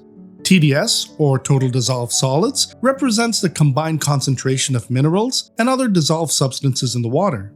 Shrimp can tolerate a range of TDS values, but they struggle when those values slowly move in one direction over time without being corrected. TDS isn't just minerals added during remineralization. It includes everything dissolved in the water, uneaten food as it breaks down, waste, decaying plant matter, botanicals releasing compounds, fertilizers, and trace residues from additives or treatments. This is how TDS drift develops. It most commonly occurs when evaporated water is topped off with tap water or remineralized water instead of pure water. As water evaporates, minerals remain behind. Replacing that lost water with mineral-containing water causes TDS to rise gradually week after week, even when pH, GH, and KH still remain stable. This slow increase creates chronic osmotic stress. Shrimp must constantly regulate the balance of water and minerals inside their bodies. Prolonged exposure to rising TDS forces them to work harder just to maintain internal balance. Over time, this stress weakens shrimp, disrupts molting, reduces breeding success, and shortens lifespan. TDS drift rarely causes immediate deaths. Shrimp may survive for weeks or even months while slowly declining. Losses often occur during molting or after minor stressors that healthy shrimp would normally tolerate, making the true cause easy to miss. TDS drift can also happen when water changes are inconsistent. Using different tap water sources, changing remineralization habits, or frequently adjusting targets without a clear baseline can allow TDS to slowly wander away from the shrimp's preferred range. To prevent TDS drift, always top off evaporated water with pure RO or distilled water, not tap or remineralized water. This replaces lost water without adding minerals. Use a TDS meter to track trends over time rather than relying on single readings. A slow, steady rise is often more important than the exact number itself. When performing water changes, aim to bring the tank back close to a known baseline instead of chasing small day-to-day adjustments. If you use RO water, remineralize consistently using the same product and method each time to maintain stable mineral balance. And if TDS has already crept higher than intended, lower it gradually through controlled water changes rather than sudden corrections, allowing shrimp time to adjust safely. Overfeeding is one of the most common and most preventable reasons aquarium shrimp die. It's also one of the easiest mistakes to make. Shrimp eat slowly and graze constantly. When too much food is added, uneaten portions settle into the substrate, plants, and decor, where they begin to break down. As this excess food decomposes, it releases ammonia and fuels bacterial growth, which can quickly degrade water quality. This becomes especially dangerous in shrimp tanks. Most shrimp setups use gentle filtration and low water movement. That allows waste and harmful compounds to build up around feeding areas, creating pockets of poor water quality. Even if overall water tests look acceptable, shrimp may still be sitting in conditions that cause ongoing stress. Overfeeding can also trigger pest outbreaks, including planaria and hydra. These organisms thrive on excess food and organic waste. While they don't always kill adult shrimp directly, they can prey on baby shrimp, irritate adults, and further destabilize the tank. Another common issue is overfeeding out of concern. New shrimp keepers often assume hidden or inactive shrimp are hungry, especially right after adding them to a tank. In reality, shrimp rely heavily on biofilm and natural grazing. In many cases, adding extra food does more harm than good. Overfeeding rarely causes immediate deaths. Instead, it creates a slow decline in water quality that leads to chronic stress, molting problems, weakened immune systems, and losses that appear sudden or unexplained. To prevent deaths from overfeeding, feed very small amounts, only what your shrimp can reasonably consume within 1 to 2 hours. If any food is still present after 24 hours, remove it, especially in tanks with small colonies. In established tanks with healthy biofilm, it's often better to feed less frequently rather than every day. Colony size matters here. Small shrimp colonies require very little supplemental food, while larger colonies may need more frequent feeding, but portions should always remain small. Using feeding dishes or designated feeding areas can help keep food contained and make it easier to judge how much food is actually being eaten. It's also best to avoid feeding immediately after adding new shrimp. Give them time to settle in and graze naturally before introducing supplemental food. And finally, watch your shrimp, not just the food. Healthy shrimp that are actively grazing usually don't need more feeding. Signs of overfeeding include uneaten food sitting in the tank for hours, food breaking apart and clouding the water, foul or sour smells, and a sudden increase in pests like planaria or hydra. If you notice any of these signs, reduce feeding frequency or portion size and allow the tank to stabilize. Molting failures are one of the most misunderstood reasons shrimp die. Shrimp must shed their exoskeleton to grow, and this process is extremely sensitive to water stability and mineral balance. When conditions are right, a molt happens quickly and successfully. When conditions are off, molting can fail, and failed molts are often fatal. One of the most well-known signs of a failed molt is the white ring of death.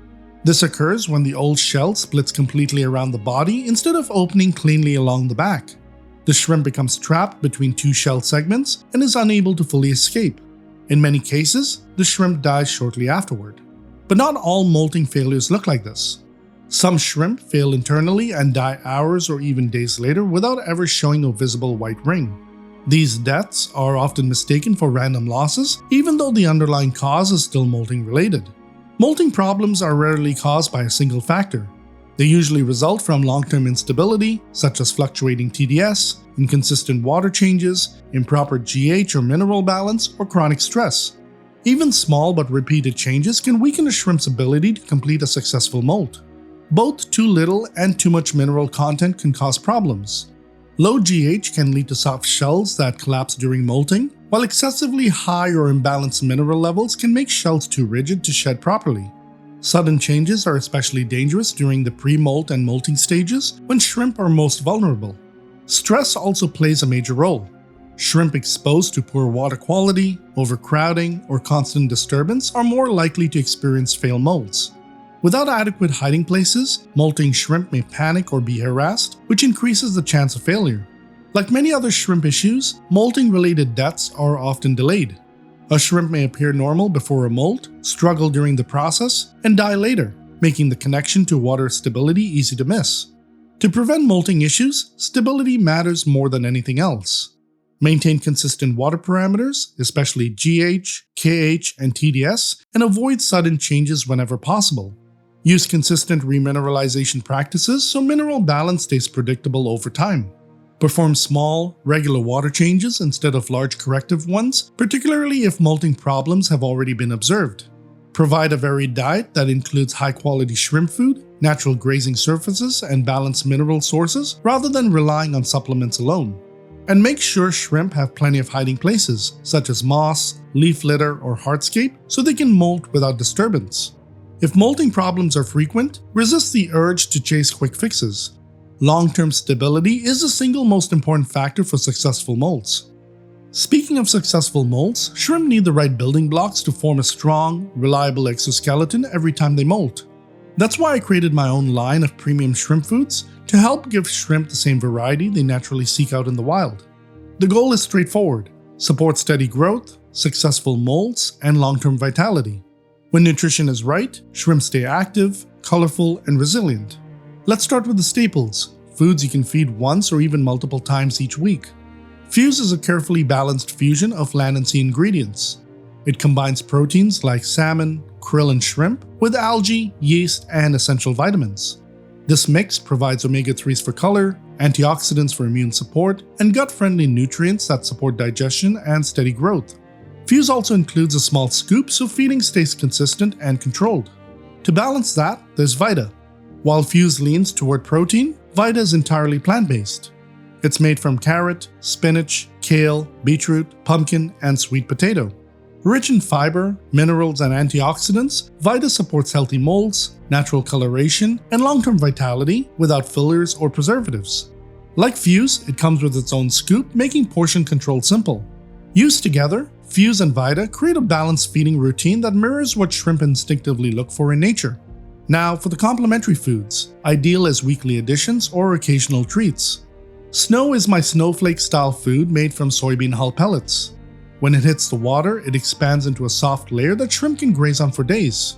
As it slowly breaks down, it fuels biofilm growth, one of the most important natural food sources for shrimp. Snow is high in fiber, safe to leave in the tank long term, and works well as a vacation food. And finally, there's Buzz, pure natural bee pollen granules. Buzz is packed with protein, amino acids, vitamins, minerals, and antioxidants.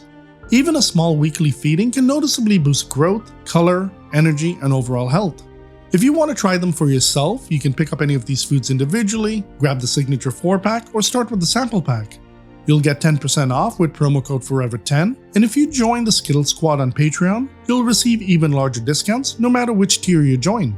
I'll leave links for you in the description and pinned comment below. Together, these 4 foods make shrimp feeding easy and stress-free while giving your shrimp the balance you're built for. And this is just the beginning. I'll be adding more unique foods down the line. Incorrect water parameters are a common reason shrimp struggle or die, even in tanks that appear stable and well-maintained. Not all shrimp have the same requirements.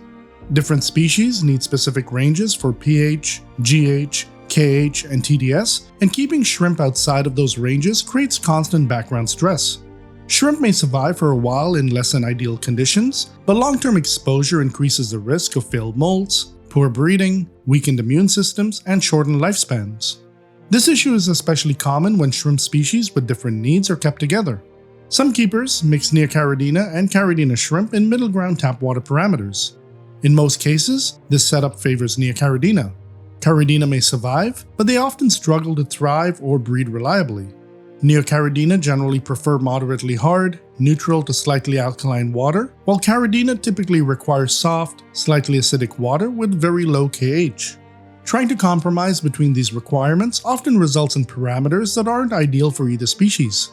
What makes this difficult to catch is the tank can still look healthy. Water tests may show consistent readings, plants may grow well, fish may appear unaffected. All of this can create the impression that conditions are fine, even when they're placing constant stress on shrimp. Shrimp are far less forgiving than fish. Instead of crashing suddenly, they often decline slowly. Breeding may stop, baby shrimp may fail to survive, adults may die sporadically during molts. These losses are often blamed on random causes when the underlying issue is simply mismatched water chemistry. To prevent problems related to improper parameters, research the specific requirements of the shrimp species you plan to keep before setting up the tank. Use reliable test kits to monitor pH, GH, KH, and TDS regularly, rather than relying on assumptions or past success with fish. Avoid mixing shrimp species with significantly different water requirements in the same aquarium.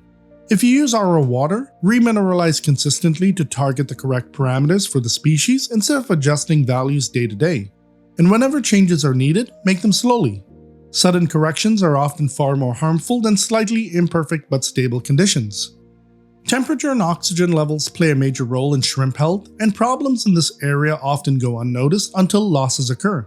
Shrimp are cold-blooded animals, which means their metabolism is directly controlled by water temperature. As temperatures rise, shrimp become more active, their metabolism speeds up, and their demand for oxygen increases. While warmer water can boost growth and breeding in the short term, it also increases stress, shortens lifespan, and raises the risk of molting problems and disease. This is where issues often begin. Warm water naturally holds less dissolved oxygen. As oxygen availability drops, shrimp may become lethargic, gather near the surface, or climb plants and hardscape in search of better gas exchange. In severe cases, low oxygen levels can lead to rapid deaths, often overnight. Oxygen-related problems are especially common in heavily planted aquariums. During the day, plants produce oxygen through photosynthesis. At night, however, plants and beneficial bacteria consume oxygen instead. In tanks with dense vegetation, high bioloads, or elevated temperatures, oxygen levels can drop significantly after lights out, stressing shrimp when they're least able to cope. CO2 injection adds another layer of risk. While moderate, stable CO2 levels are generally tolerated, excessive or unstable CO2 reduces oxygen availability and interferes with normal gas exchange. Rapid CO2 fluctuations can also cause sudden pH shifts, which sensitive shrimp, particularly Caridina, do not tolerate well. What makes these issues hard to identify is that tanks often look healthy during the day. Losses frequently occur overnight, during heat waves, or after changes to lighting or CO2 schedules, making the true cause difficult to pinpoint. To reduce risk, keep water temperatures within the preferred range for your shrimp species and avoid prolonged exposure to high heat, especially above 80 degrees Fahrenheit or 26 degrees Celsius. Use fans, chillers, or room cooling during warmer months rather than relying solely on heaters. Ensure good surface agitation to promote gas exchange, particularly in warm or heavily planted tanks. Provide supplemental aeration such as an air stone or sponge filter to maintain stable oxygen levels around the clock. If you use CO2, keep levels conservative, monitor them carefully, and avoid large day-to-day adjustments. Turning CO2 off at night can further reduce stress and help maintain safer oxygen levels. Hidden pests and predators are an often overlooked reason shrimp die, especially when losses seem sudden or when baby shrimp disappear first. Many of these organisms enter aquariums unintentionally on plants, decor, or substrate. In small numbers, they may go unnoticed. Under the right conditions, however, they can multiply and begin causing real problems. Planaria are flatworms that thrive in tanks with excess food and organic waste. Small populations may not cause obvious issues, but larger outbreaks can prey on baby shrimp, attack eggs, steal food, irritate adults, and sometimes kill weakened or freshly molted shrimp. Their presence often points to overfeeding or declining tank hygiene.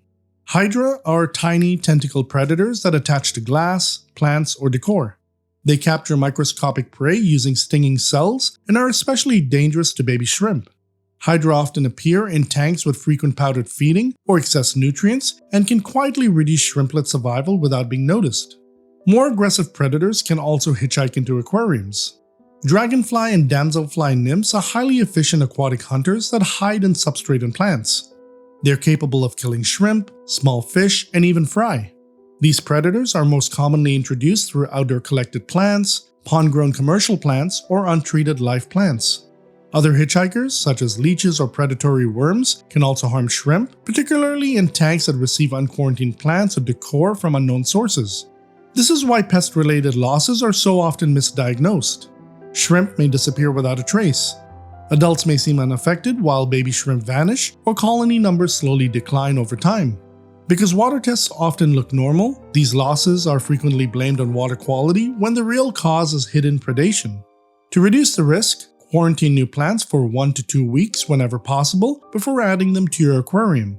Rinse and inspect plants carefully, and consider using shrimp-safe dips such as diluted hydrogen peroxide to reduce hitchhikers.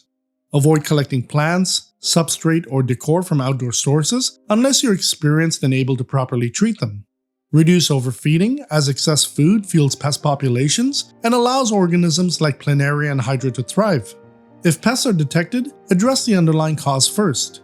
Use shrimp-safe treatments such as no Planaria for Planaria and Hydra, and rely on manual removal for predators like dragonfly or damselfly nymphs rather than harsh chemicals.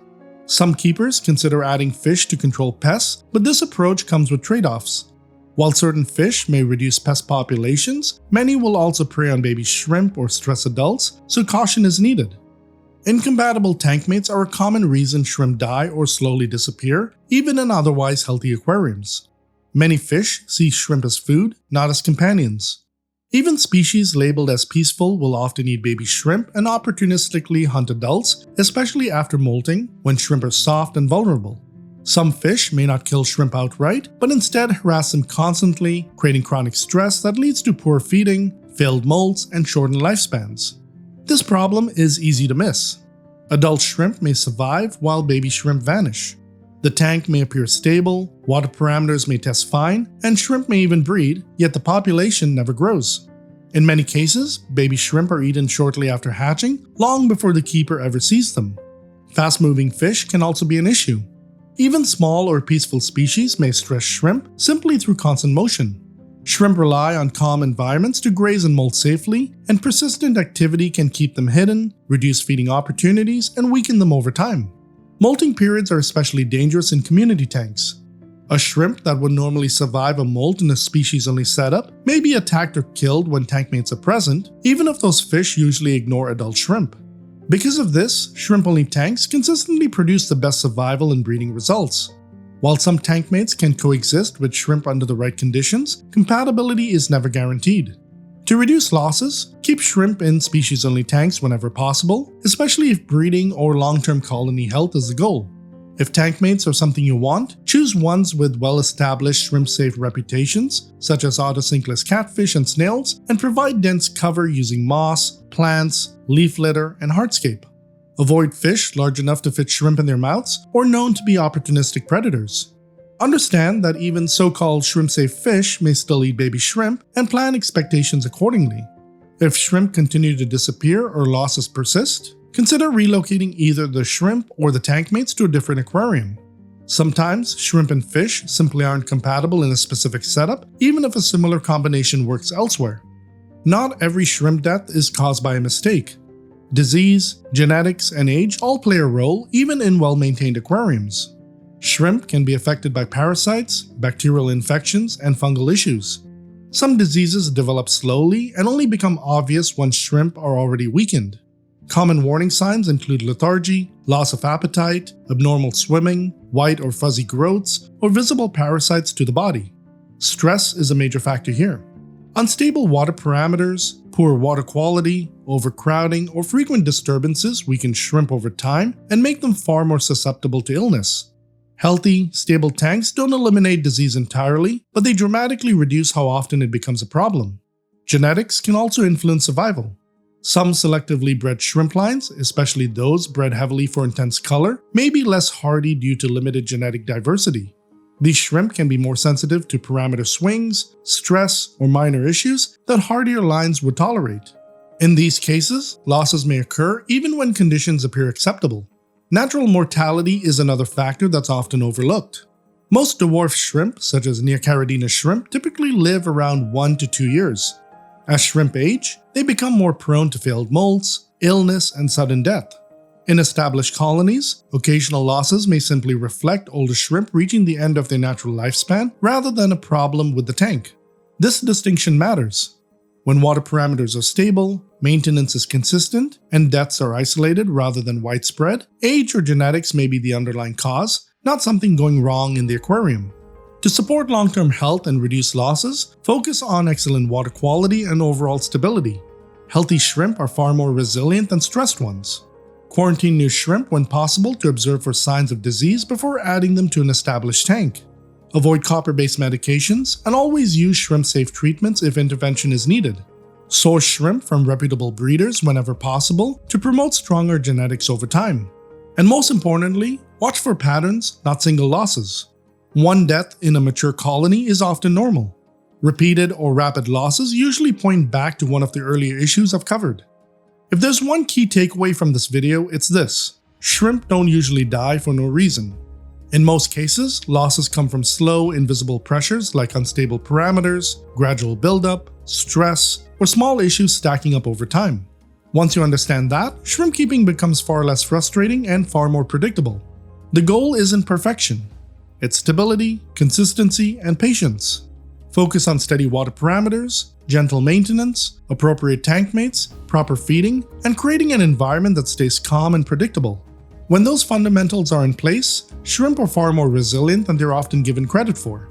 And remember, not every loss means something is wrong. Occasional deaths happen, especially in mature colonies. What matters is watching for patterns, not panicking over a single shrimp, and making thoughtful adjustments instead of chasing quick fixes. If you found this video helpful, let me know in the comments which section helped you the most, or what you've struggled with in your own aquariums. I'd love to hear from you.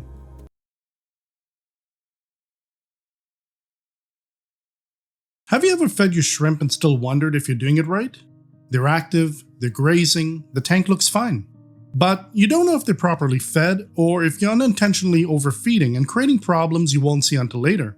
Here's the truth. Shrimp feeding isn't just about how much food you add. It's about access. Access to natural food like biofilm and algae, and access to the right supplemental food in the right form and place. In this video, I'll break down how shrimp actually feed, where their food comes from, the most common feeding mistakes, and how to fix them before they turn into losses. Let's dive right in. Most shrimp are natural grazers. When you look into your aquarium, you'll notice them constantly picking at surfaces like the glass, plants, hardscape, substrate, even filter media. It can look like they never stop eating, but that's not because they're hungry. It's because grazing is how shrimp are built to survive. Shrimp are detritivores and scavengers. In the wild and in aquariums, they spend most of their time foraging for tiny, microscopic food sources rather than eating large meals. This near-constant grazing is their default behavior and a core part of their health. The reason for this comes down to their digestive system. Shrimp have a simple, fast-moving gut with no large stomach for food storage. Nutrients move through them quickly, so they rely on a steady intake of very small food particles throughout the day rather than occasional large feedings.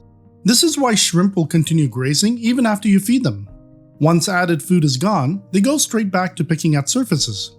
That behavior doesn't mean they're underfed. It means their environment is supporting their natural feeding rhythm. Filter feeding shrimp, like bamboo shrimp and vampire shrimp, feed differently. They don't graze surfaces the same way other shrimp do. Instead, they position themselves in areas with strong water flow and use fan-like appendages to collect microscopic food particles drifting through the water column. Rather than searching for food, filter feeders rely on current to deliver it. This makes water movement and particle size far more important for them than food placed on the substrate. Understanding whether a shrimp is a grazer or a filter feeder sets the foundation for everything that comes next. Biofilm is one of the most important and most misunderstood food sources in an aquarium. If you've ever touched the inside of your aquarium glass or hardscape and felt a slimy texture, that's biofilm.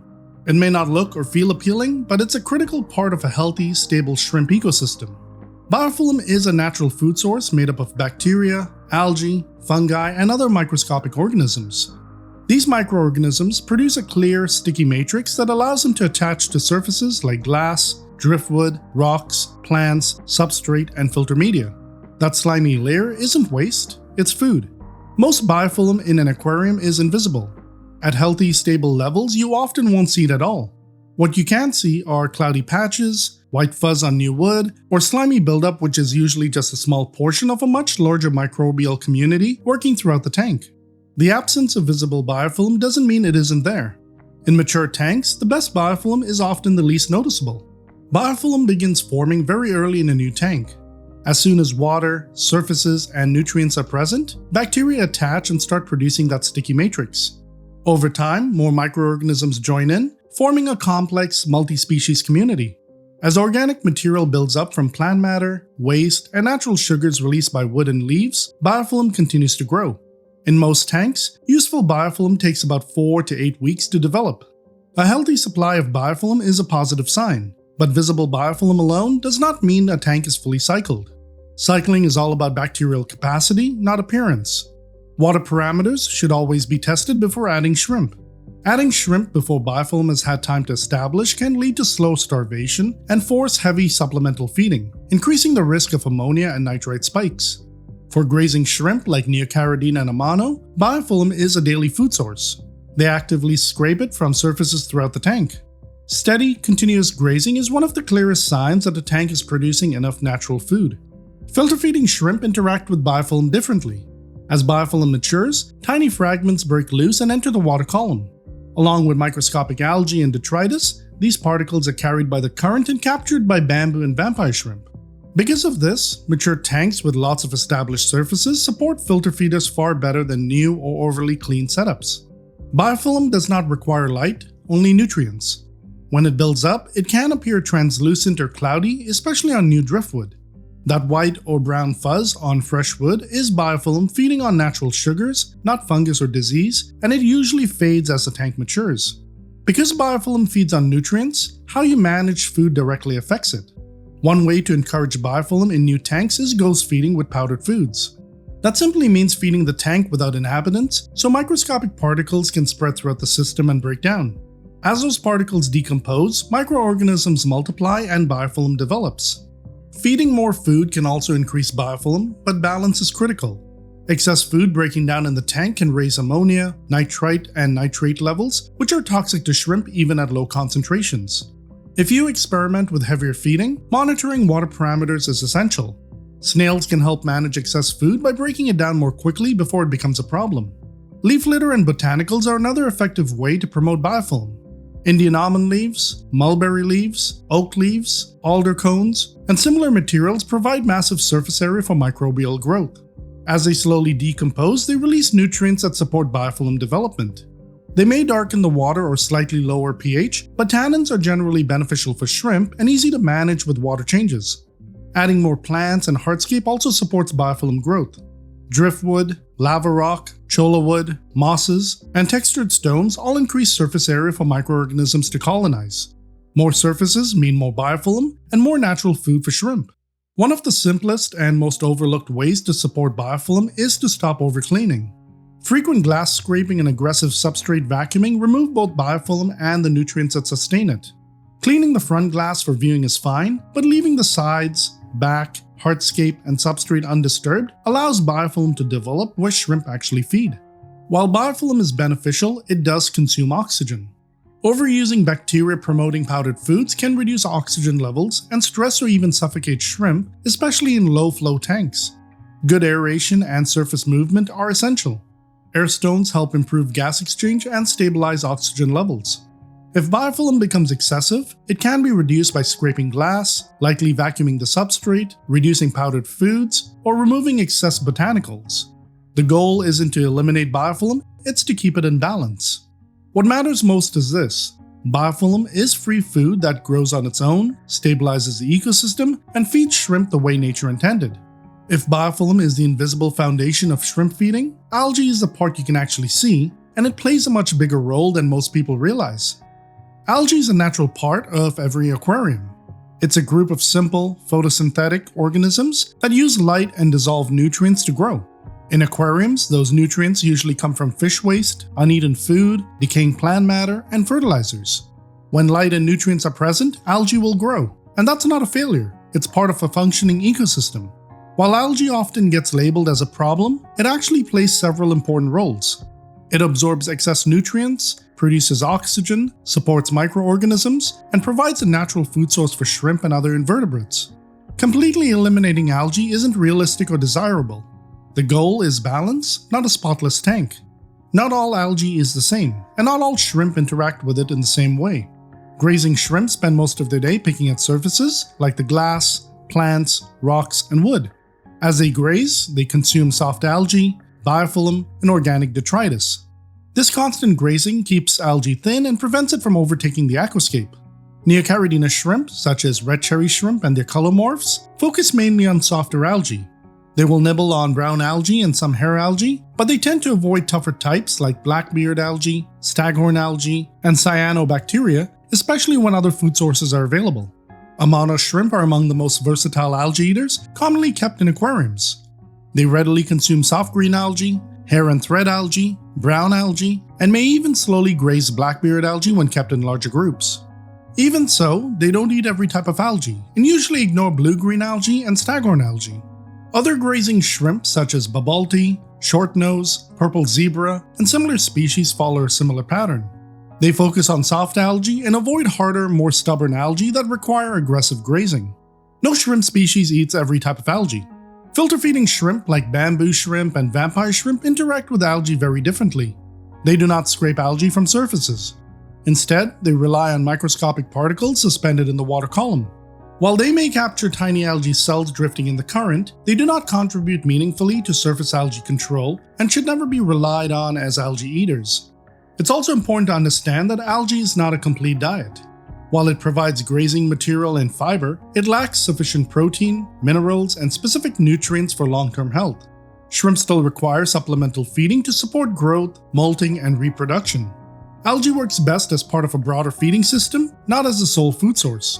In shrimp tanks, a light coating of green algae on the glass can actually be beneficial.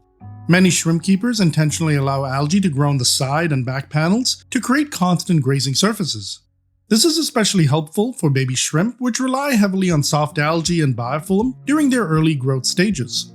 If algae builds up on the front glass and starts blocking your view, it's perfectly fine to scrape just that panel. Leaving the other panels untouched allows shrimp to graze naturally throughout the day without relying entirely on added food. A clean viewing pane and algae-covered grazing panels strike a healthy balance between visibility and nutrition. Managing algae still comes down to balance. Shrimp help control soft algae, but they're not a cure-all. Light intensity, lighting duration, nutrient input, plant growth, and maintenance all play a role. A light, steady presence of algae is healthy and beneficial. Heavy blooms usually signal an imbalance that needs correction. The important thing to understand is this: algae isn't just something to fight, it's a natural food source shrimp are designed to use. When kept in balance and paired with proper feeding, algae supports natural grazing behavior, reduces stress, and contributes to a stable, food-rich shrimp tank. Biofilm and algae form the natural base of shrimp feeding, but there's another layer that doesn't just grow on surfaces, it creates new ones. And that's where botanicals come in. In the wild, shrimp don't live on clean sand and bare glass. They live in streams and waterways filled with fallen leaves, seed pods, twigs, and decaying plant matter. These natural materials are known as botanicals, and they form the foundation of both the shrimp's environment and their food web. In aquariums, botanicals include dried leaves, seed pods, bark, and natural woods that slowly break down underwater. While they're often associated with blackwater or natural-style tanks, their value goes far beyond aesthetics. Botanicals influence water chemistry, add structure, and most importantly, create a continuous natural food source for shrimp. As botanicals break down, they release tannins and organic compounds that slowly soften the water and lower pH, mimicking conditions many shrimp species evolved in. For some species, especially Caridina shrimp, this environment isn't just beneficial, it's essential. The real feeding value of botanicals comes from what grows on them. As leaves, pods, and wood decompose, their surfaces become covered in biofilm, fungi, and microorganisms. This slimy layer is exactly what shrimp are designed to eat. Botanicals quickly turn into long-term grazing platforms where shrimp can harvest tiny food particles throughout the day. This is especially important for baby shrimp. Shrimplets often stay in one area and rely heavily on biofilm and microfauna for nutrition. Leaf litter and seed pods provide both food and shelter during these vulnerable stages, improving survival and reducing stress. Some botanicals are also eaten directly once they soften. Indian almond leaves, mulberry leaves, and guava leaves gradually break down and become palatable to shrimp and snails. Shrimp may graze on them for weeks, sometimes consuming them completely. Cholla wood softens slowly over time, allowing shrimp to feed on both the surface and interior structure. Seed pods and cones add another layer of benefit. Smaller pods break down quickly and become dense feeding zones, while larger pods and cones last longer and provide stable grazing surfaces, shelter, and habitat for microfauna. Many shrimp keepers notice shrimp gathering on botanicals almost immediately after they're added. Botanicals also enrich the tank physically. Leaf litter creates hiding places for shrimp after molting, while pods, bark, and wood create shaded areas and break up lines of sight. This added structure reduces stress and encourages natural behavior. When using botanicals, preparation matters, but it doesn't need to be complicated. Always source botanicals intended for aquarium use, or collect only naturally dried materials from pesticide-free areas. Most botanicals should be boiled or soaked before adding them to remove contaminants and help them sink. Introduce them gradually rather than all at once, especially in smaller tanks since they release tannins and organic compounds as they break down. There's no need to remove botanicals quickly. Allowing them to fully decompose supports biofilm, microfauna, and long-term grazing. Different botanicals break down at different speeds.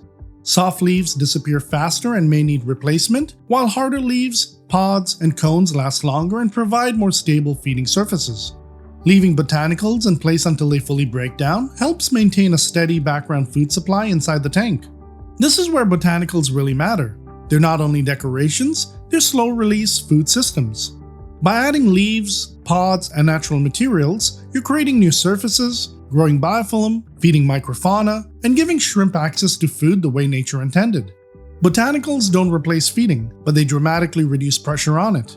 When used properly, they help create a stable, low-stress, food-rich environment where shrimp can thrive. At this point, your aquarium is already producing food on its own, so when you add food, it should be intentional, targeted, and supportive. That's where vegetables and duckweed come in. Vegetables are one of the most common supplemental foods used in shrimp tanks. When prepared and fed correctly, they add fiber, minerals, and plant-based nutrients that support digestion, coloration, growth, and molting. When used incorrectly, they can quickly foul the water and cause more harm than good. Vegetables should be treated as a supplement, not a staple. In a mature tank, they aren't required, they're optional enrichment. They work best when they support natural grazing rather than replace it. In a healthy tank, shrimp already spend most of their time feeding on biofilm and algae, so vegetables mainly help fill nutritional gaps during growth, breeding, or periods of limited natural food. Blanching vegetables is essential.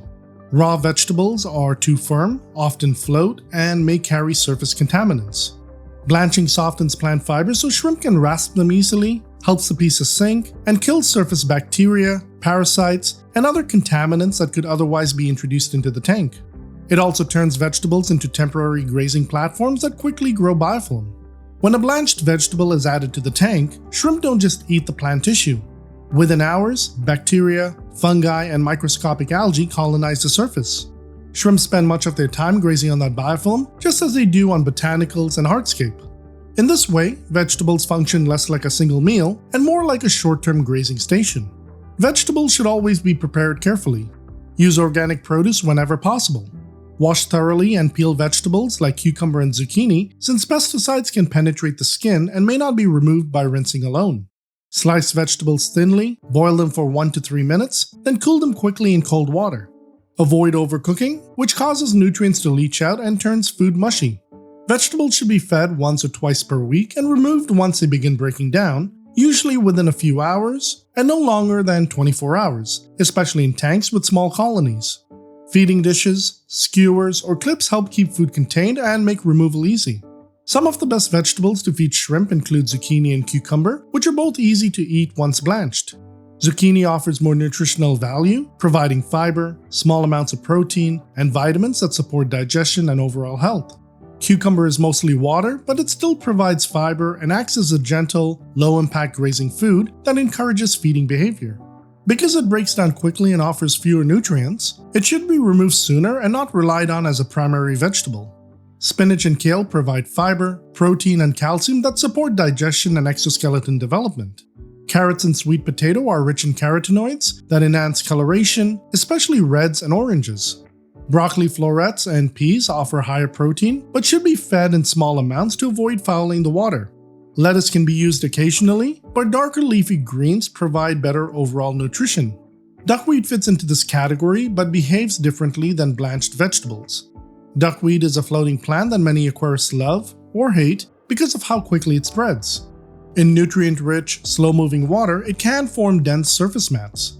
As a plant, duckweed absorbs nitrates and phosphates, helping control excess nutrients and competing with algae.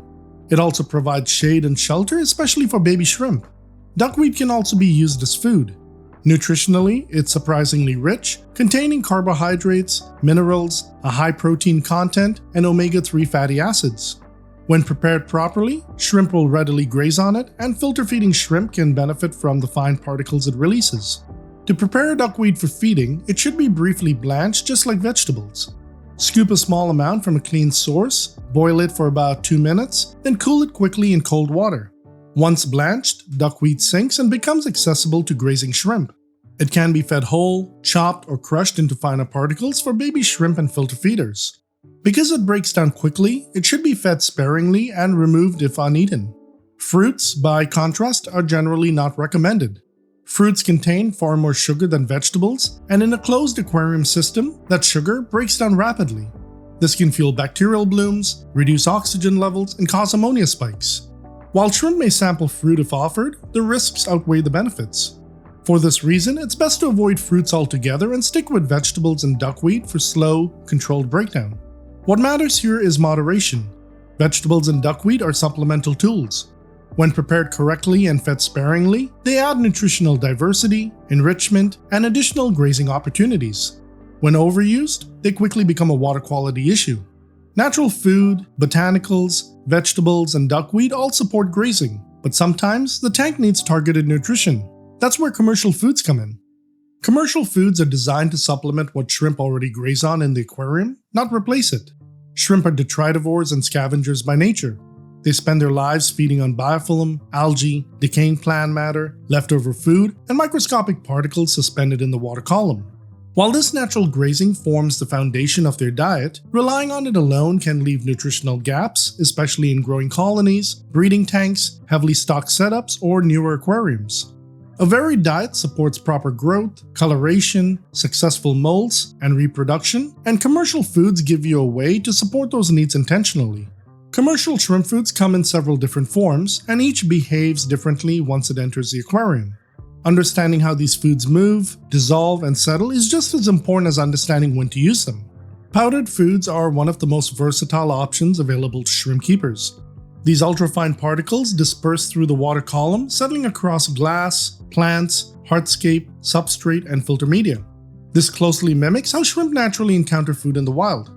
Powdered foods are especially useful for baby shrimp that don't roam far, filter-feeding shrimp like bamboo and vampire shrimp that rely on suspended particles, and newer tanks where biofilm is still developing. Some powdered foods also help stimulate biofilm growth, supporting the food web rather than simply feeding shrimp directly. Well-known powdered options include products from Glass Garden such as Bacteria-E, Shrimp Baby, and Shrimp Fit.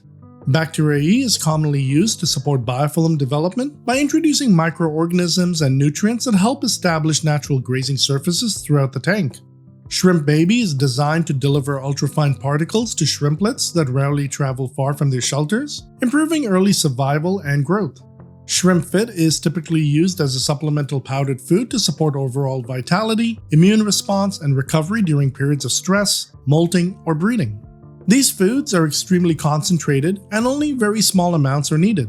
Because powdered foods spread so efficiently, they are powerful tools when used carefully, but they require restraint and consistency to avoid problems, which I'll cover later when I talk about common feeding mistakes. Flake foods are often overlooked in shrimp tanks, but they can be very effective when used properly.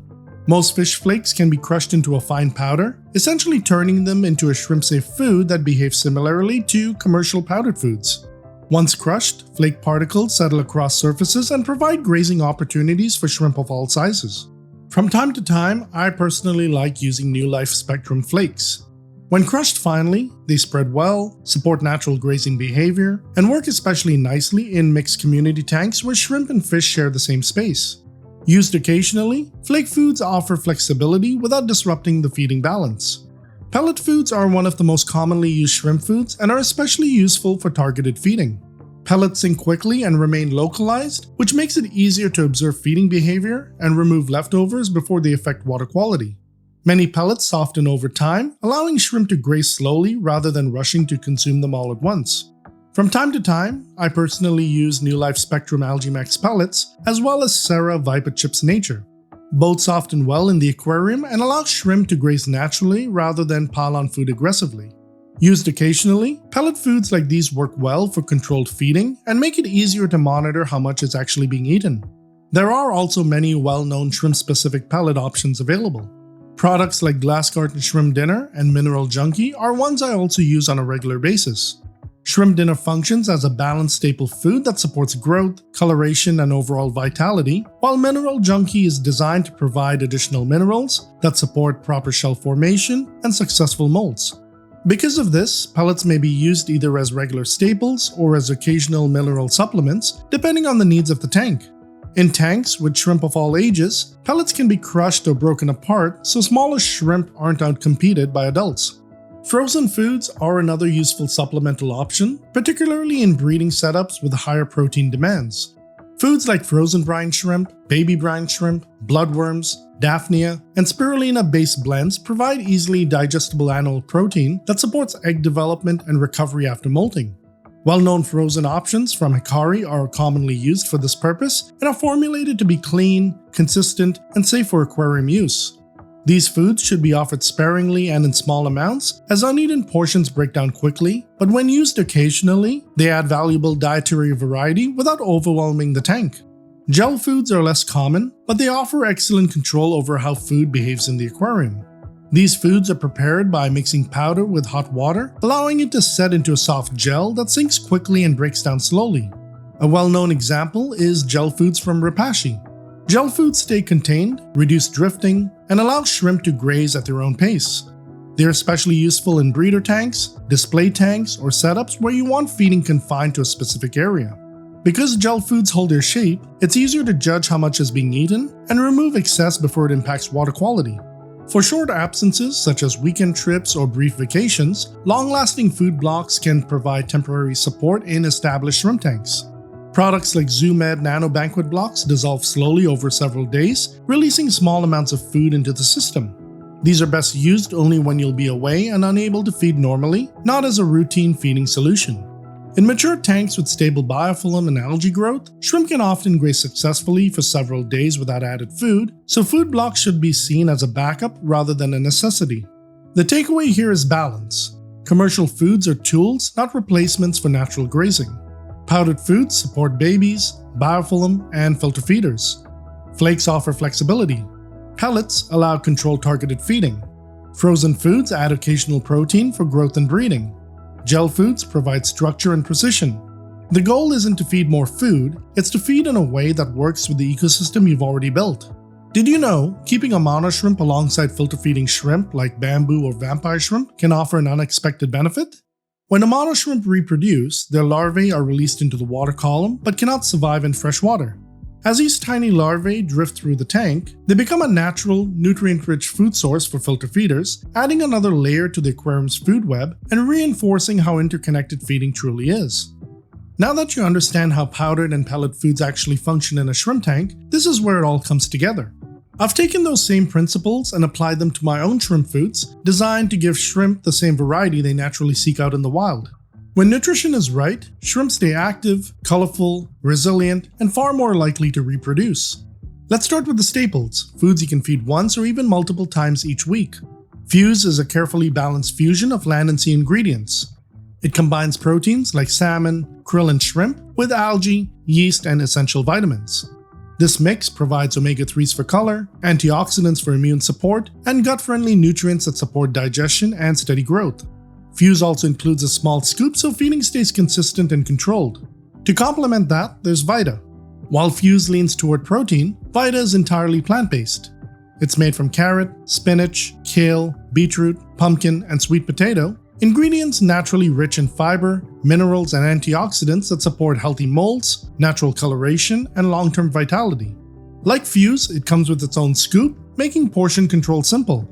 Now for the complementary foods, ideal as weekly additions or occasional treats. Snow is my snowflake-style food made from soybean hull pellets. When it hits the water, it expands into a soft layer that shrimp can graze on for days. As it slowly breaks down, it fuels biofilm growth, one of the most important natural food sources for shrimp. Snow is high in fiber, safe to leave in the tank long-term, and works well as a vacation food. And finally, there's Buzz, pure natural bee pollen granules. Buzz is packed with protein, amino acids, vitamins, minerals, and antioxidants. Even a small weekly feeding can noticeably support growth, color, energy, and overall health. When feeding is simple and consistent, your entire tank becomes easier to manage and your shrimp can thrive. If you want to try them yourself, you can pick up any of these foods individually, grab the signature 4-pack, or start with the sample pack. You'll get 10% off with promo code FOREVER10.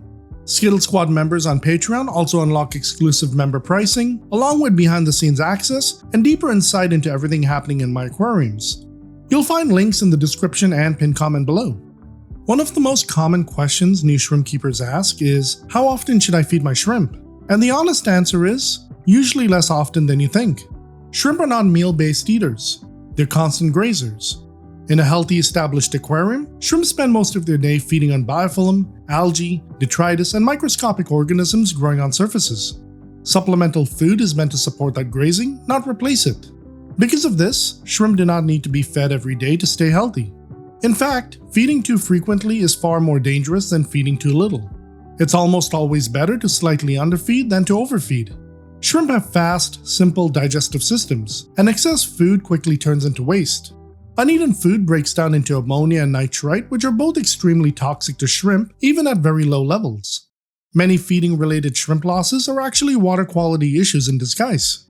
In mature tanks with visible grazing activity, most shrimp colonies do very well with feeding 2 to 4 times per week, depending on colony size, tank age, and how much natural food is available.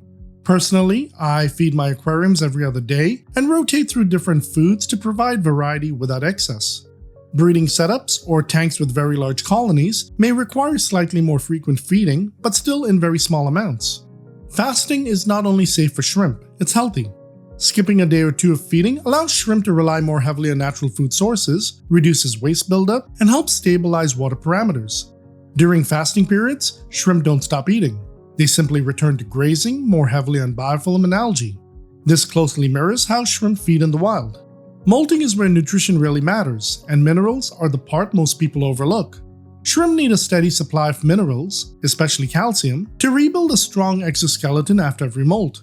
Food contributes to this, but it's not the only source. One of the simplest ways to support mineral balance is to leave molts in the tank. For grazing shrimp and snails, a shed shell isn't waste. It's a recyclable mineral source that will often be picked and reused over time. Filter feeding shrimp like bamboo and vampire shrimp are an exception here. They generally do not consume their own molts. However, if they share the tank with other shrimp species or snails, those tank mates will often consume the molt instead. You can also provide passive mineral sources that dissolve slowly in the background, such as cuttlebone, mineral stones, or shrimp mineral blocks. These aren't feeding events, they're long-term support systems. The goal isn't to add more minerals, but to keep them consistently available.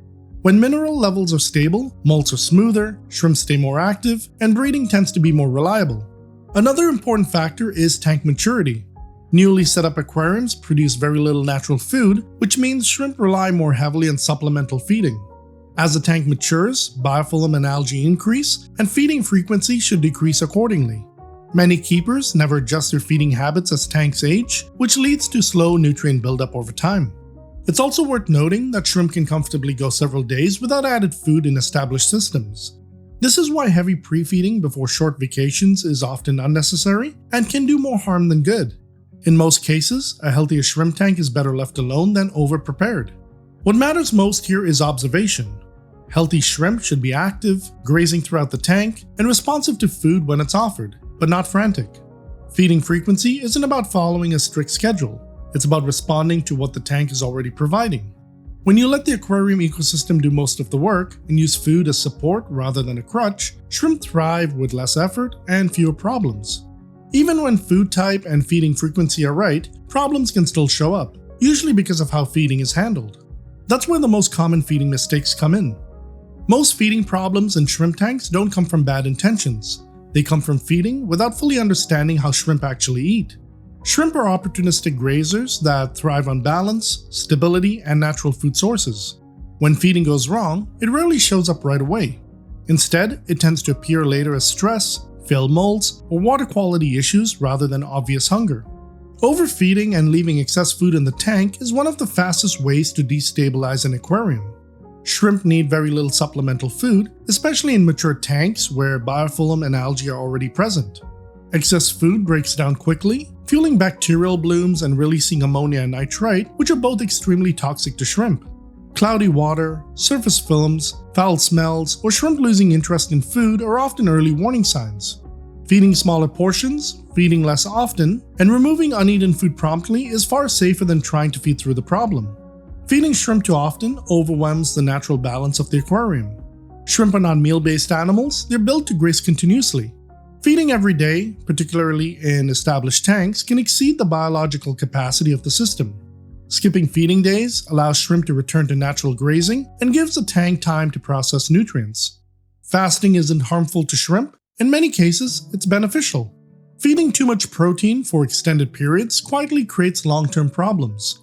Shrimp do need protein for growth and reproduction, but they're not designed for constant high-protein diets. In nature, protein appears intermittently from microorganisms, tiny invertebrates, and decaying organic matter, not daily concentrated meals. Excess protein over time can contribute to failed molts, shortened lifespans, rapid growth, and increased waste production.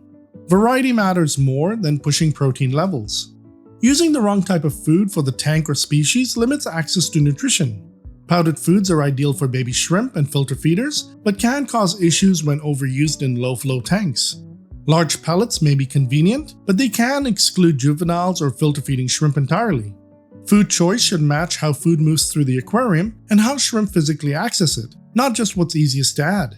Overusing bacteria-promoting powders like Bacteria E can reduce oxygen levels in the tank. These products are designed to encourage biofilm growth, not to function as traditional food. When overdosed, bacterial populations can expand faster than the system can support, consuming oxygen in the process. This may lead to cloudy water, surface scum, sluggish shrimp, or even suffocation. Very small amounts used infrequently, combined with good aeration, are far more effective. Overcleaning grazing surfaces removes the very food shrimp rely on between feedings. Scrubbing algae from glass, aggressively vacuuming the substrate, or overcleaning sponge filters strips away biofilm and detritus. Shrimp don't just eat what you add, they depend on what grows naturally in the tank. Cleaning the front glass for viewing is fine, but leaving the sides, back, hardscape, and filters untouched preserves essential grazing areas. Cleaning sponge filters too aggressively can suddenly reduce available food. Sponge filters are not just filtration, they're constant feeding zones. Cleaning all sponges at once can remove a large portion of biofilm from the system. Rotating sponge cleanings and spacing them away from feeding days helps maintain stability and reduces competition for food. Adding too many botanicals at once can overwhelm the aquarium. While botanicals are extremely beneficial for shrimp, introducing large quantities too quickly increases decomposing organic matter. This can lower oxygen levels, increase bacterial activity, and destabilize water parameters. Botanicals work best when added gradually, allowing the tank time to adjust. Reactive feeding often makes situations worse. When shrimp hide, slow down, or behave unusually, it's easy to assume hunger and add more food. In reality, these behaviors are usually linked to molting, water quality, or stress. Adding food during these periods increases waste and compounds the problem. Pausing feeding, checking parameters, and observing is usually the better response. Feeding filter feeding shrimp like grazers leads to slow starvation. Bamboo and vampire shrimp rely on fine particles suspended in the water column and strong flow. When they abandon high flow perches and begin digging through the substrate, it's a sign the water column isn't carrying enough food. The solution isn't placing food on the bottom, it's delivering appropriately fine particles directly into the flow so they remain suspended long enough to be captured. Changing too many feeding variables at once makes problems difficult to diagnose. Switching foods, adjusting portions, increasing frequency, and adding botanicals all at the same time removes clarity. Shrimp respond best to gradual adjustments. Changing one variable at a time and observing for several days makes it far easier to understand what's actually helping or hurting. What all of these issues have in common is imbalance. Feeding shrimp isn't about adding more food, it's about supporting natural grazing without overwhelming the system. When feeding works with the aquarium instead of against it, shrimp stay healthier, water remains stable, and problems become much easier to prevent. When feeding is balanced, shrimp behavior becomes the clearest feedback you have. That's where feeding behavior cues come in. Once the basics are in place, the most reliable way to know whether your shrimp are being fed correctly isn't a schedule or portion size, it's their behavior. Shrimp constantly communicate their needs through how they move, where they gather, and how they respond to food. In a healthy, well-fed tank, shrimp appear calm and purposeful. They spread out across the aquarium, grazing on glass, plants, hardscape, and filter media rather than piling into one spot. Supplemental food may attract interest, but it doesn't trigger panic or competition. Some shrimp may ignore food entirely and continue grazing elsewhere, which is normal in mature tanks with strong natural food production. Filter feeding shrimp offer especially clear signals. When bamboo and vampire shrimp are receiving enough suspended food, they spend most of their time perched in areas of flow, holding their fans open and actively filtering. Consistent fanning in high flow zones is a strong sign that particle size, circulation, and food delivery are working together. When these shrimp abandon their perches and begin roaming or digging, it's often a sign that the water column isn't carrying enough edible particles. Shrimp behavior also shifts naturally during molting and breeding. It's common for shrimp to reduce interest in supplemental food shortly before and after a molt, even in well-fed systems. Buried females may eat less prepared food while continuing to graze quietly. These pauses are normal and don't require intervention. Adding more food during these periods usually creates problems rather than solving them. As tanks mature, feeding responses change. Newer aquariums often produce stronger, more immediate reactions to added food because natural grazing surfaces are still limited. In established tanks, shrimp may respond more slowly or less dramatically. This doesn't mean they're underfed, it usually means the tank itself is providing more of the nutrition. The most valuable skill a shrimp keeper develops over time is knowing when not to adjust feeding. Temporary changes in activity after water changes, during molts, or as colonies grow are part of a stable system. If shrimp remain active, continue grazing, and show consistent behavior over time, feeding is already in balance. When you stop chasing feeding reactions and start watching how shrimp use the aquarium, feeding becomes simpler, more predictable, and far less stressful. Shrimp thrive when their environment provides most of what they need, and food simply supports what's already working. Shrimp feeding doesn't need to be complex, but it does need to be intentional. Shrimp aren't built to eat meals, they're built to graze. When you understand how biofilm, algae, botanicals, vegetables, and commercial foods work together, feeding stops being about how much food you add and starts being about how well your tank supports natural behavior. Most feeding problems don't show up right away. They build quietly over time through overfeeding, imbalance, or misunderstanding how different shrimp species actually eat.